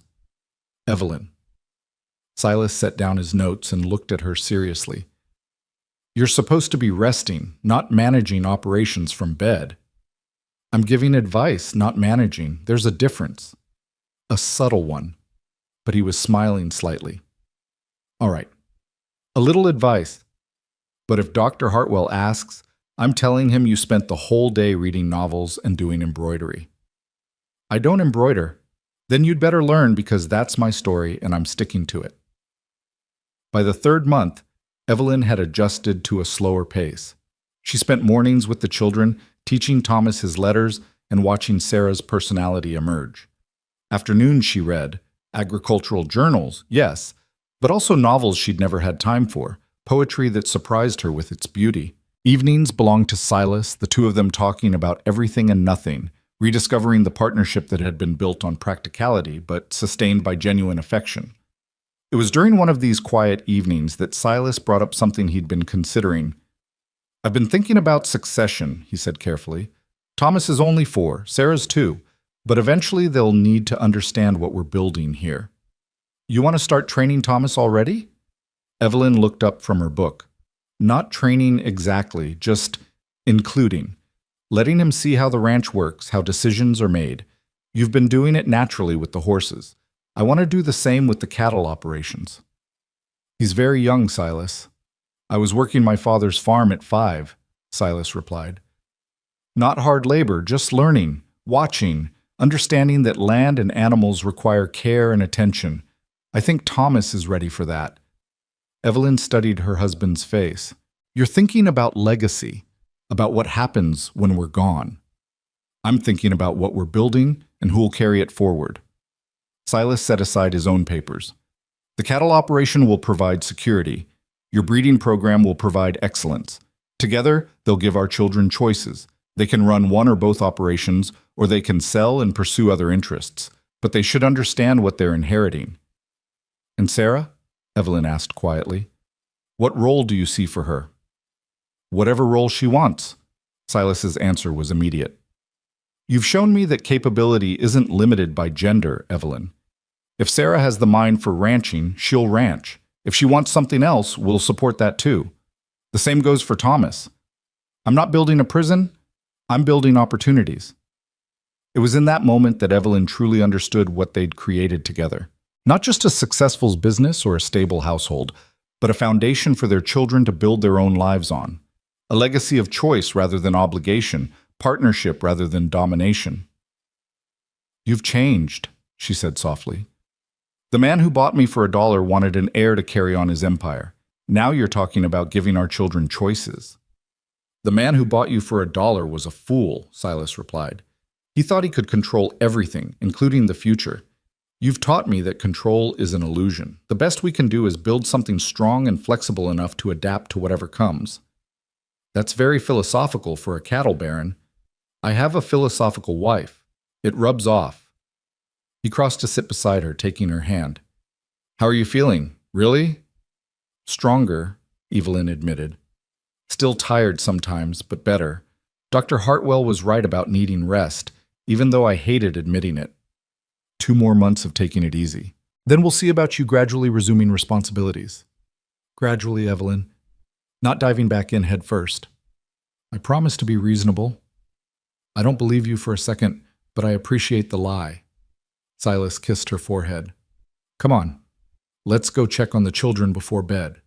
Thomas has been teaching Sarah some very creative curse words he learned from the ranch hands, and I want to see the damage before Mrs. Chen reports it. They walked together through the house that had started as an empty monument to ambition and become a home full of life and noise and possibility. Thomas was indeed teaching his sister inappropriate vocabulary, much to Mrs. Chen's dismay and Martha's poorly concealed amusement. Sarah, barely 2, was repeating words she couldn't possibly understand with perfect clarity and obvious delight. That's your influence, Evelyn accused, watching her daughter gleefully curse at her toys. My influence would be proper grammar, Silas replied. This is pure ranch hand creativity. We'll have to have words with the men about watching their language around the children. Good luck with that. You curse more than any of them. I've gotten better since you arrived. You've gotten sneakier about it. There's a difference. They put the children to bed together, Silas reading a story while Evelyn settled them under blankets. It was domestic and ordinary and absolutely perfect. The kind of moment Silas had never imagined wanting when he'd stood in that Council Bluffs warehouse 4 years ago. Later, lying in their bed with moonlight streaming through the windows, Evelyn said quietly, Thank you for forcing me to rest. I didn't want to admit I needed it, but I did. You're welcome, though calling it forcing seems harsh. What would you call it? Aggressively suggesting, Silas offered, and Evelyn laughed. You're such a businessman. Everything's a negotiation. Not this. His arms tightened around her. This isn't a negotiation or a transaction or any kind of business arrangement. This is just us, Evelyn. The 2 people who are practical enough to build a partnership and foolish enough to fall in love despite it. Not despite it, Evelyn corrected softly. Because of it. The partnership made the love possible. The practicality gave us a foundation strong enough to support everything else. Then I'm glad I paid that $1. Best dollar you ever spent. Best dollar anyone ever spent, Silas murmured. I got you and Thomas and Sarah and a breeding program that's making us ridiculously wealthy, and a partner who makes me better than I am alone. If that's not the deal of the century, I don't know what is. Evelyn smiled in the darkness. The deal of the century started with a woman on an auction block and a man desperate enough to bid on her, and continued with 2 stubborn people who refused to settle for what everyone else expected of them. Silas kissed the top of her head. Rest now, love. Tomorrow's coming whether we're ready or not. Might as well face it rested. So they slept, partners and lovers, parents and business partners, 2 people who'd started with nothing but $1 and a handshake and built something that would endure long after they were gone. The transaction had become a transformation, and neither of them would have traded it for anything in the world. The years that followed James's birth were marked not by dramatic events, but by the quiet accumulation of ordinary moments that somehow transformed into an extraordinary life. Evelyn's recovery took longer than anyone anticipated, nearly a year before she felt truly herself again. But she used that time to reshape how she approached everything. The woman who'd spent 4 years proving herself capable finally understood she had nothing left to prove. "You're different," Susan Whitmore observed one afternoon in 1908, visiting for tea while their children played in the garden. Thomas was 7 now, Sarah 5, and James toddling after his older siblings with determined concentration. "Calmer somehow." "Nearly dying changes a person," Evelyn replied, watching James tumble in the grass and pick himself up without tears. "It clarifies priorities remarkably well." "And what are your priorities now?" Evelyn considered the question seriously. "My children growing up knowing they're loved. My husband understanding he doesn't have to carry everything alone. My work mattering to people beyond just profit margins. Living instead of just surviving." Susan smiled. "That's quite evolved from the woman who stood on an auction block 6 years ago." "6 years ago, I would have done anything to survive. Now I want to do more than just survive. I want to actually live well." Evelyn poured more tea. "There's a difference, though it took me far too long to understand it." That understanding manifested in practical changes. Evelyn expanded her library for women interested in ranching, adding books on business management, agricultural science, even legal rights.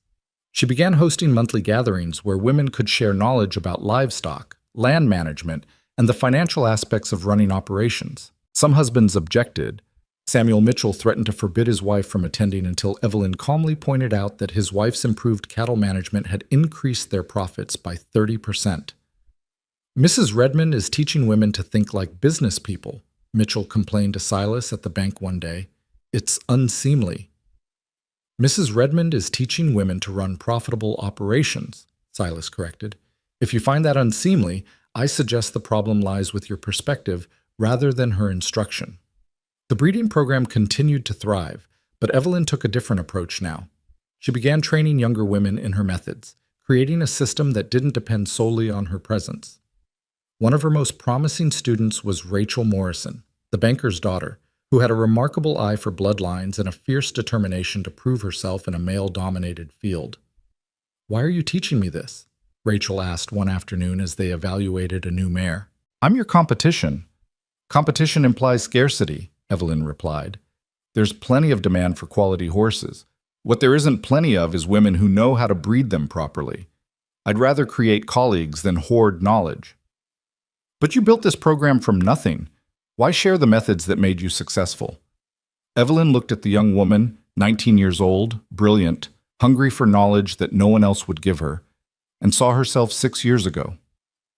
"Because someone has to break the pattern," she said quietly. "Someone has to decide that women helping women matters more than individual glory. I'm choosing to be that someone." Rachel went on to establish her own breeding program 3 years later, and rather than competing with Redmond operations, the two businesses referred clients to each other and collaborated on developing new bloodlines. It became a model that other women ranchers began to adopt, creating a network of female expertise that gradually transformed the industry. But it was with her own children that Evelyn's evolution showed most clearly. She'd survived to raise them, and she was determined to raise them well, not as extensions of their parents' ambitions, but as individuals with their own strengths and choices. Thomas absorbed everything about ranching like a sponge soaking up water. By age 10, he could evaluate cattle with an expert's eye, negotiate prices with adult buyers, and run calculations in his head that most men needed paper for. But he had his mother's practicality tempering his father's intensity, asking questions like, "But is it sustainable? And what happens to the land in 20 years? That showed he was thinking beyond immediate profit. "He's going to be formidable," Silas said one evening, watching Thomas work through a complex breeding projection. "Probably better at this than I ever was." "He has the advantage of being raised by parents who work together rather than against each other," Evelyn replied. "That changes everything." Sarah proved to be a different creature entirely. She had no interest in cattle or horses, but she devoured books the way Thomas devoured ranching knowledge. By age 8, she was reading at a level that shocked her tutors and asking questions about history and science that most adults couldn't answer. "I want to go to university," Sarah announced at age 11, as if this were a perfectly reasonable goal for a girl. I want to study medicine and become a doctor. The silence around the dinner table was absolute. Thomas looked shocked. James, only 6, didn't understand why this was extraordinary, and Silas and Evelyn exchanged a long look that communicated volumes. That will be difficult, Silas said finally. Most medical schools don't accept women. Some do, Sarah countered. I researched it. There's one in Philadelphia and another in Boston. Both accept qualified female applicants. Sarah, Evelyn said gently, even if you got in, you'd face enormous prejudice. Female doctors aren't taken seriously. You'd spend your whole career fighting for respect. Like you did? Sarah's eyes were bright with challenge. You built a breeding program when everyone said women couldn't. You defended it in court when they tried to steal from you. You taught other women when men said you shouldn't. How is me becoming a doctor different? Evelyn looked at her daughter, fierce, brilliant, unbending, and felt her throat tighten. It's not different, she admitted. It's exactly the same. And if you want it, truly want it, we'll find a way to make it happen. Evelyn, Silas began. No, she cut him off firmly. We didn't raise our children to settle for what's expected. We raised them to pursue what they're capable of. If Sarah wants to be a doctor, we support that. I'll face the same prejudice you faced, Sarah said seriously. Maybe worse. But Mama, you showed me that prejudice can be overcome with competence and determination. You showed me that being a woman doesn't mean accepting limitations others try to impose. I also showed you that fighting those battles is exhausting and painful, Evelyn replied. I want you to understand what you're choosing, Sarah. It won't be easy. Nothing worth doing ever is. Sarah's words could have come from either parent. But I'd rather fight for something I care about than have an easy life doing something meaningless. So Sarah was prepared for medical school, though she was still years too young to attend. Evelyn found tutors who'd work with a female student. Silas used his connections to arrange observation opportunities with doctors in Omaha. And Sarah absorbed it all with the same fierce intelligence she'd inherited from both parents. James, the youngest, remained something of a mystery. He was quieter than his siblings, more observant than active. He'd sit for hours watching his father work or his mother train horses, absorbing everything but revealing little of his own thoughts. What do you want to be when you grow up? Evelyn asked him one day when he was 8 years old. James considered the question with characteristic seriousness. I want to be fair, he said finally. Fair? You mean like a judge? Like someone who makes sure people are treated right. Thomas will run the ranch because he's good at it. Sarah will be a doctor because she's smart and determined. But someone needs to make sure workers are paid properly, and women get opportunities, and people who start with nothing get chances. He looked up at his mother with those dark, serious eyes. Like Papa gave you a chance when you had nothing. Someone needs to keep doing that. Evelyn pulled her youngest son into her arms and held him while her heart cracked open. This child who'd nearly cost her everything, who she'd fought so hard to bring into the world, he'd inherited the best parts of both his parents. Silas's determination paired with her empathy, her practicality combined with his underlying sense of justice. Then you'll be fair, she promised. Whatever that looks like when you're grown, we'll help you become it. The children grew and the ranch grew with them. Not in the explosive expansion Silas had once envisioned, but in sustainable, thoughtful development. Thomas gradually took over more cattle operations as Silas stepped back, bringing fresh ideas while respecting established methods. The breeding program remained Evelyn's domain, though she continued training other women to carry the work forward. It was in 1916, when Thomas was 15 and already running significant portions of the cattle operation, that Silas fell ill. It started as a persistent cough he dismissed as nothing. By the time Dr. Hartwell, now in his 70s but still practicing, examined him, the pneumonia had settled deep in his lungs, the same lungs that had been weakened by years of brutal winters and prairie dust. He needs complete rest, Dr. Hartwell told Evelyn bluntly. No work, no stress, no getting out of bed until this passes. And Mrs. Redmond, it may not pass. At his age, with his history, pneumonia like this can be fatal. Evelyn, now 42 years old and stronger than she'd been in years, simply nodded and began organizing the household for crisis. Thomas was pulled from his duties to sit with his father. Sarah, now 14 and already formidable, took over managing communications with business associates.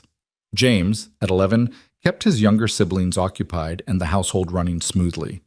And Evelyn sat beside Silas's bed, holding his hand through fever and delirium, and refused to consider the possibility of losing him.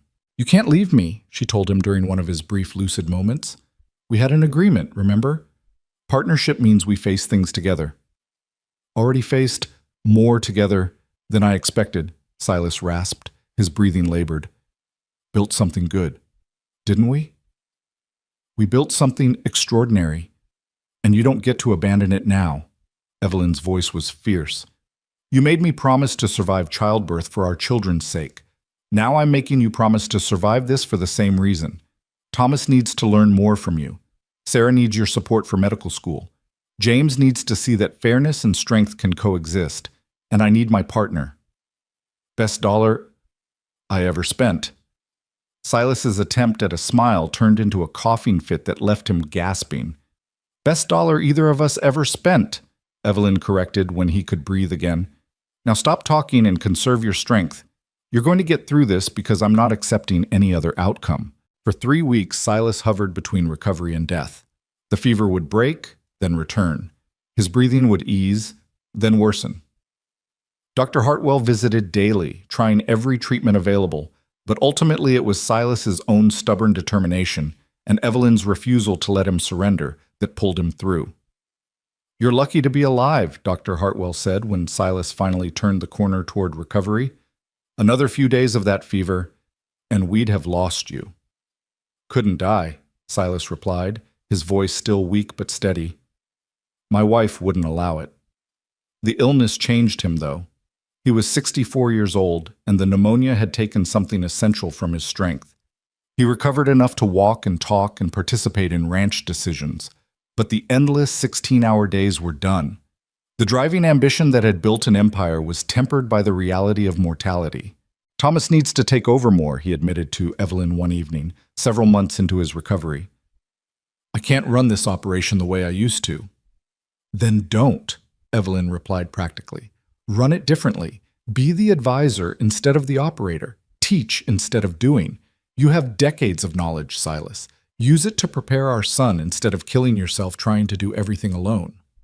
So Silas became a mentor rather than an operator, teaching Thomas not just the mechanics of ranching but the philosophy behind their methods. The importance of treating workers fairly, the value of sustainable practices over short-term profit, the necessity of adapting to change rather than resisting it. "Your grandfather built this ranch through sheer force of will," Silas told Thomas one afternoon as they surveyed the northern pastures together. "I expanded it through determination and your mother's partnership. You'll take it further through intelligence and innovation. Each generation builds on what came before while adapting to what's needed now." "What if I make mistakes?" Thomas asked. He was 17 now, tall and serious, carrying the weight of future responsibility on his young shoulders. "You will make mistakes. Everyone does. The question is whether you learn from them." Silas looked at his oldest son, the heir he desperately wanted, who'd become so much more than just an heir. "I made plenty of mistakes, Thomas.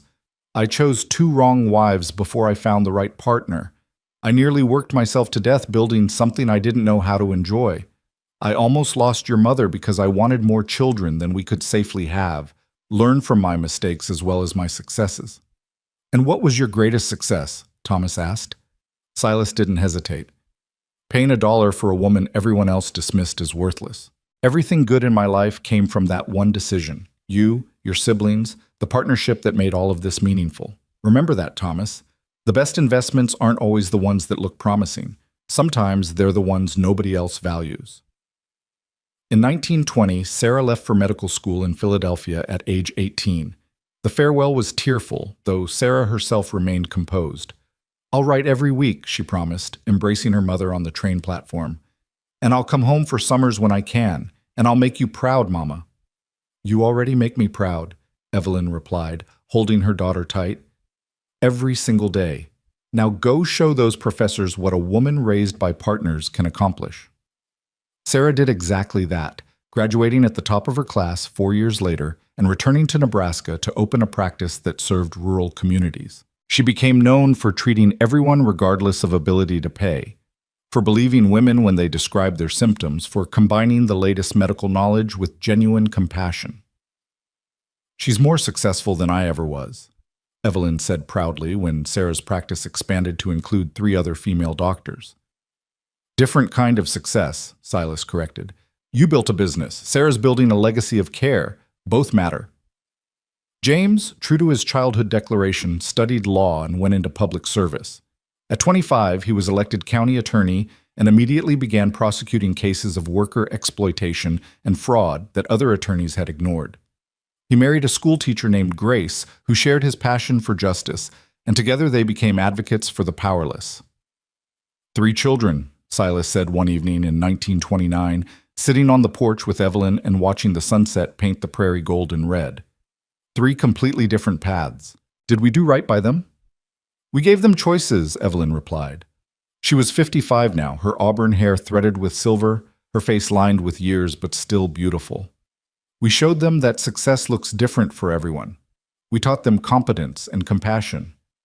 "Yes, Silas, we did right by them." "Your dollar's worth more than mine," he said, taking her hand. He was 77, slowed by age and illness, but still sharp-minded. "I bought a wife. You bought a future for our children that neither of us could have built alone." "We bought it together," Evelyn corrected. "That's what partnership means."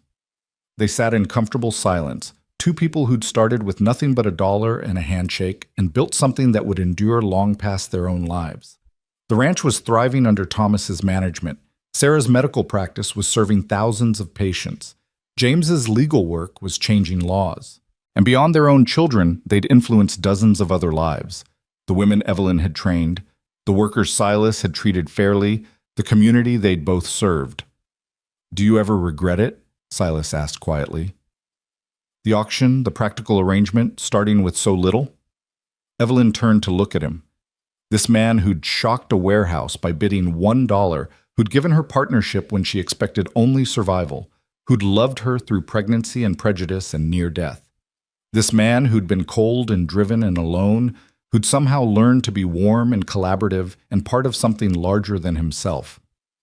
"Never," she said firmly. "Not once." "You?" "Never," Silas echoed. "Best dollar I ever spent, best decision I ever made. I set out to buy an heir and got a family instead. Got a partner who made me better. Got children who'll change the world. Got a life worth living, rather than just an empire to maintain." "The empire's not bad either," Evelyn teased gently. "The empire's fine, but without you, it would have been meaningless." Silas raised her hand to his lips. "Without you, I'd have been a rich, successful, miserable old man who died alone. Instead, I'm a rich, successful, happy old man who has everything that matters." "Smooth talker," Evelyn accused, but she was smiling. "Only took me 27 years to learn how," Silas replied. "You're a patient teacher."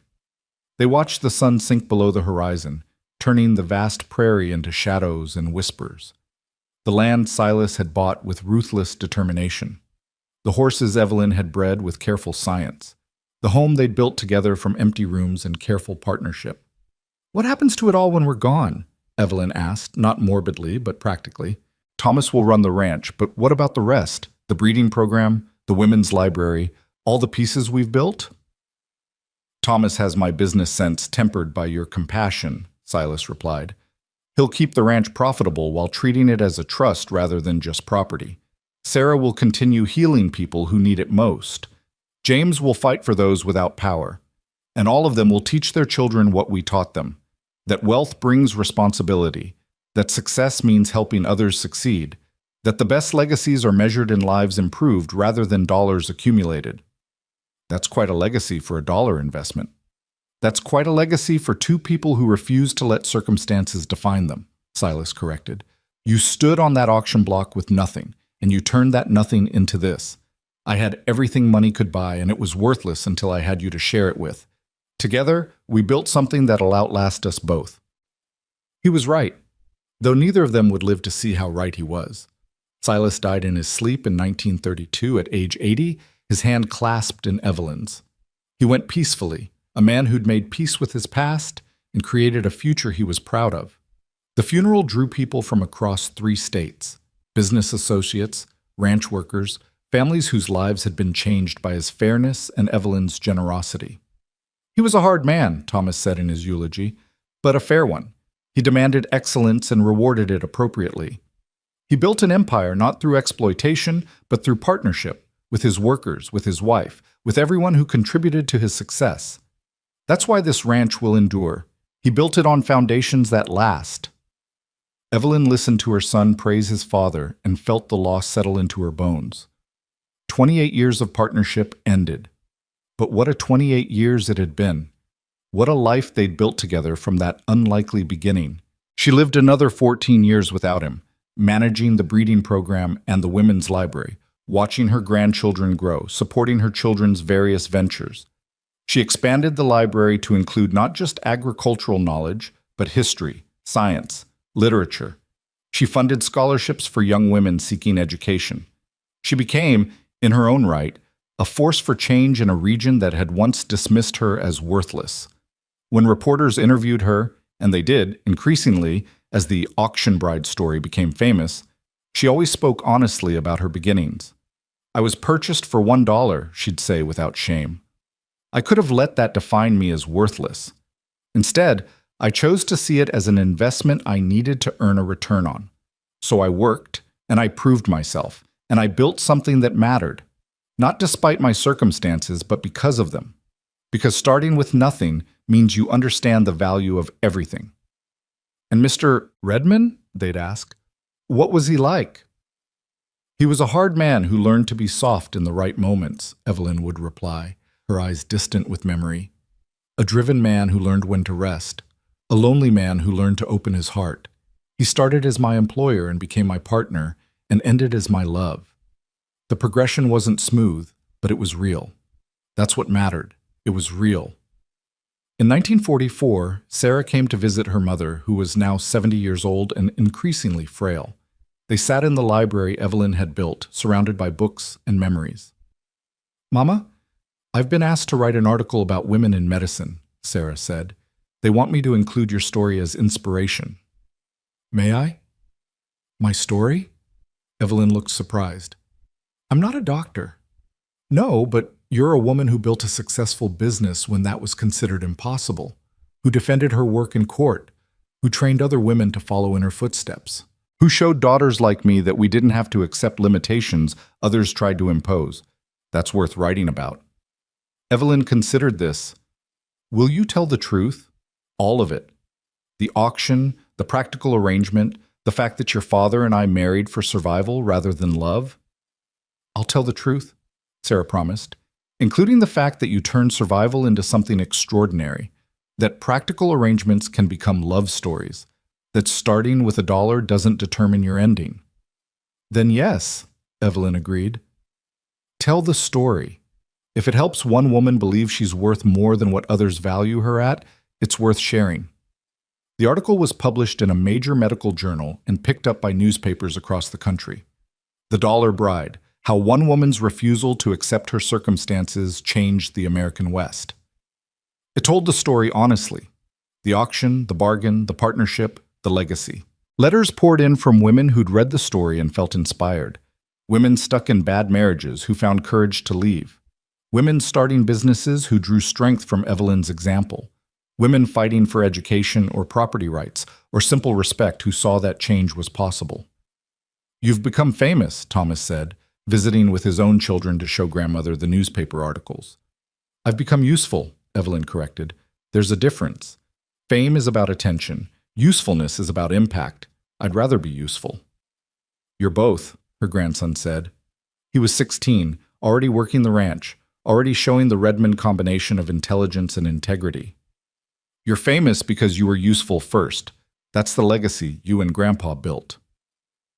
Evelyn Redmond died peacefully in her sleep on a warm September night in 1946, at age 72. She was surrounded by her children and grandchildren, in the house where she'd spent more than 4 decades building a life that mattered. Her funeral was even larger than Silas's had been. The governor attended. Dozens of women whose lives she'd influenced came to pay respects. Her children spoke of her strength, her wisdom, her refusal to be diminished by circumstance. But it was James, the youngest, who captured her essence best. My mother was purchased for $1 at a time when women were valued less than livestock, he said, his voice carrying across the crowded church. She could have accepted that valuation. She could have lived quietly, grateful for survival, never pushing for more. Instead, she built a breeding program that changed the industry. She trained women who went on to build their own successes. She raised children who believed in justice and compassion. She turned $1 into a legacy that will echo for generations. He paused, looking at the simple casket where his mother lay. The world told her she was worthless. One man disagreed and paid $1 to prove it. Together, they built something extraordinary. Not just a successful business, but a model for partnership, for treating people with dignity, for refusing to accept that circumstances define destiny. That's her legacy. That's what we carry forward. The ranch continued under Thomas's management, then his children's, growing more successful with each generation. Sarah's medical practice expanded into a network of rural clinics serving thousands. James's legal work led to landmark cases protecting workers' rights and women's property ownership. And the women's library Evelyn founded became a center for female education and empowerment, training generations of women in business, agriculture, and professional skills. It was renamed the Evelyn Redmond Center for Women's Advancement in 1950, and by the end of the century, it had served over 10,000 women. The story of the Dollar Bride became legend, told and retold with increasing embellishment, but the essential truth remained unchanged. Two practical people made a practical arrangement and transformed it into something extraordinary through partnership, perseverance, and the refusal to let others define their worth. In 2002, on the 100th anniversary of that auction in Council Bluffs, the Redmond family gathered to commemorate their founding.